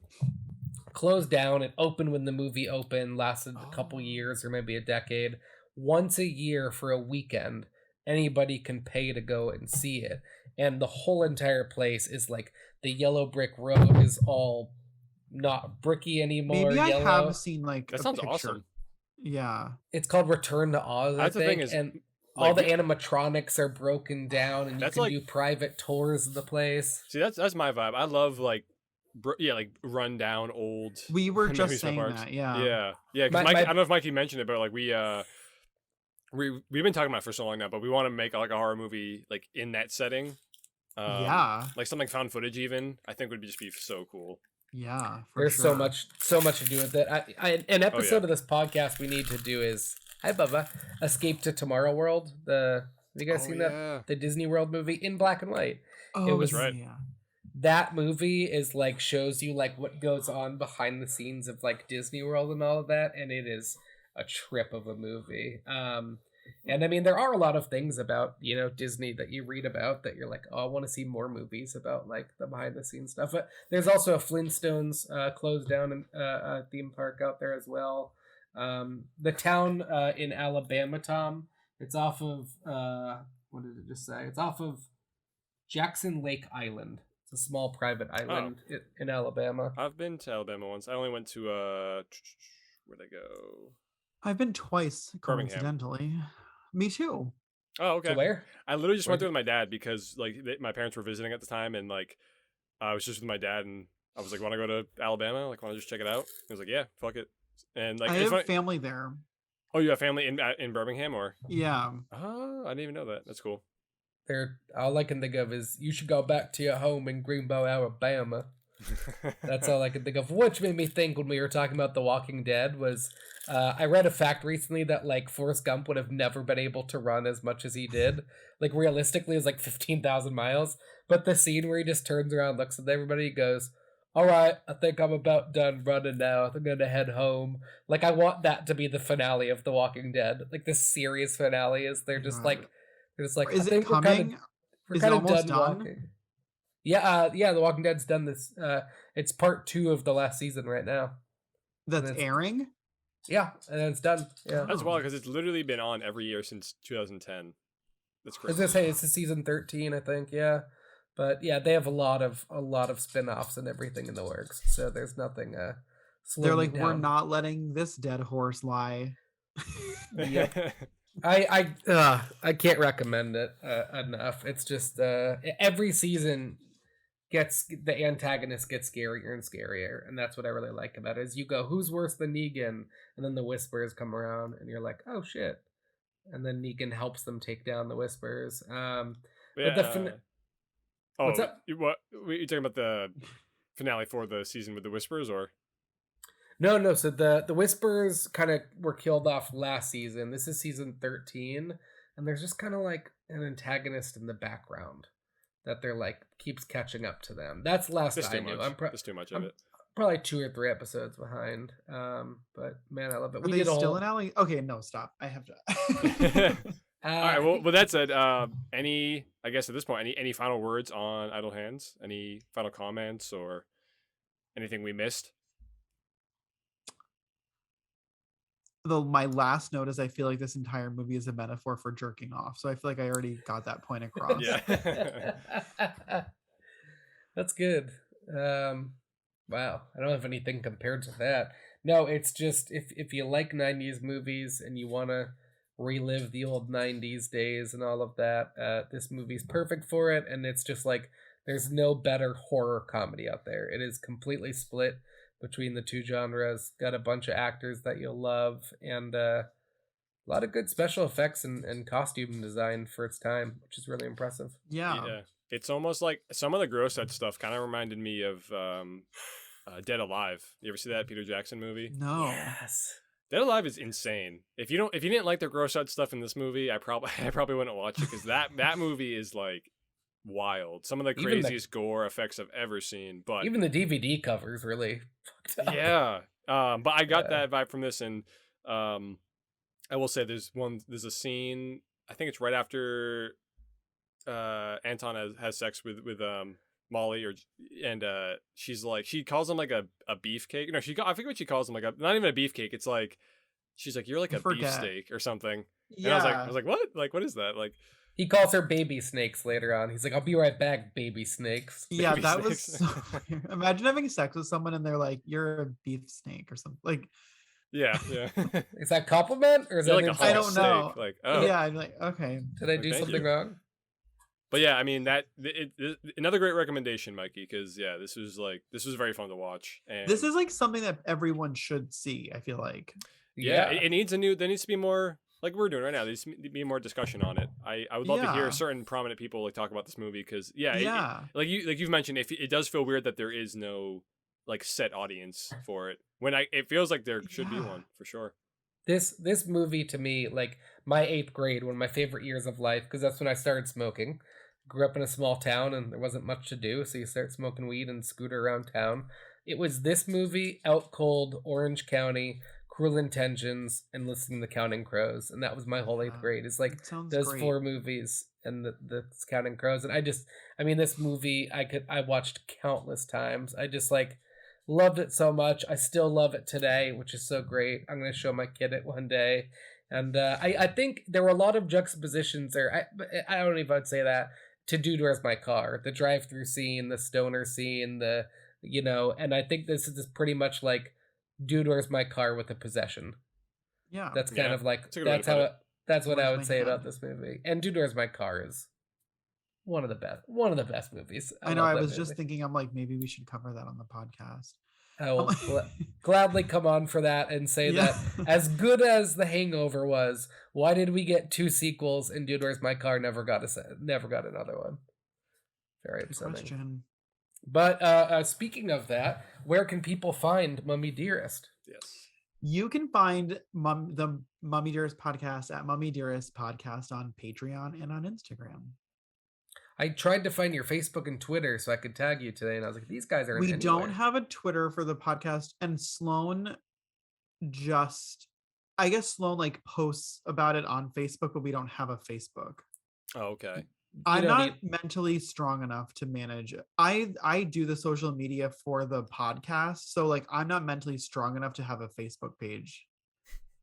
You don't need to do the Twitter. I'll tell you that much. We have a Twitter, and Yeah. I have a personal Twitter that's like, and I'm trying really hard to like make it happen on Twitter, yeah. and it's not easy. Twitter's hard. Yeah, I it just is. don't. I feel like Twitter is just politics these days, right? And reporting and journalism. Well, that's so it only shows you like what it thinks you want to see. So like I don't see any politics. Oh, good. That's like me on Instagram. It's just pugs. It's just Yeah, pugs. And I'm it's like, very strange. I beat the Instagram is like much algorithm. easier for me to like maneuver, but like Twitter's tough. Can I sell you on you guys having a Facebook page? You ready for this? Sloane like has Facebook and she like is into it, so she like does a lot of the Facebook stuff, but I don't think that we don't have like a Mummy Dearest Facebook. So when we post our content, we post it on Instagram. Select at the bottom, also post to our Facebook page, and then you just sit back. And then on Instagram, you click share to our Instagram story. That's right. And it goes also Facebook, and you don't even have to go on Facebook ever. That's right. That's the best part. It's just, I mean, That's a I don't good even, idea. I don't use Facebook. I just post on Instagram and say throw it on Facebook while you're at it. Yeah, So or it's like super we have the simple. main group, and I'll just post the YouTube link and write a little description, and then I'll also and then I'll also put the link to our website so people can like find the directory or whatever. But and then I'll pin it to the top. But that's all I really do on our Facebook page. Do you have Okay. any upcoming episodes? Well, our lined up? 1-year anniversary episode. When is this coming out? This will be out next week, which will be the week probably like the exact day. I'm trying to remember, like the 15th, 16th, maybe. Okay, so like so our 1-year anniversary of of the Mummy came, sorry, our 1 year anniversary episode is coming out this week, and it'll be about the Mummy, and then next week will be the Mummy 3. That's exciting, and So you've congrats for doing it for a Thank year you. because. We were talking the other day, and I was Thank like, you. it doesn't even feel like you guys put that out a year ago. It's wild. You've It's already put out so many crazy. episodes. And if you're listening right now, I implore you to check them out. Obviously, we'll Thank we'll you link so you in the much. description because hell of a good podcast. Super funny. Thank you. Yeah, absolutely. And thank you for coming on. We appreciate it. Oh my God. Thank you for having me. Yeah, this is fun. I Thank you. loved And it. This is very fun. And I think we beat our record again where like this time we spent like an hour and 15 minutes talking That about was my fault. Yeah. everything. no. We are horrible We like at it. that. We Yeah. like it. It's yeah. And you can find us Weiliotis Podcast, Twitter, Facebook, Instagram, website, and then once again, Zach, I don't know if you know about our website we built. It's called layriota.com, spoonerism for Ray Liotta. Anytime anybody's in the mood for a new movie, you plug in a couple answers, and Tom and I will see it and recommend a movie that we think would be good. So I can recommend some more It's a fun movies little like project. some Idle That's nice. Hands. That's awesome. And yeah, definitely check us out. Check out Mummy Dearest. Check out their Patreon. And that's Yeah. all I have. Thank you, Thank you, everyone. guys. Till next time. Bye.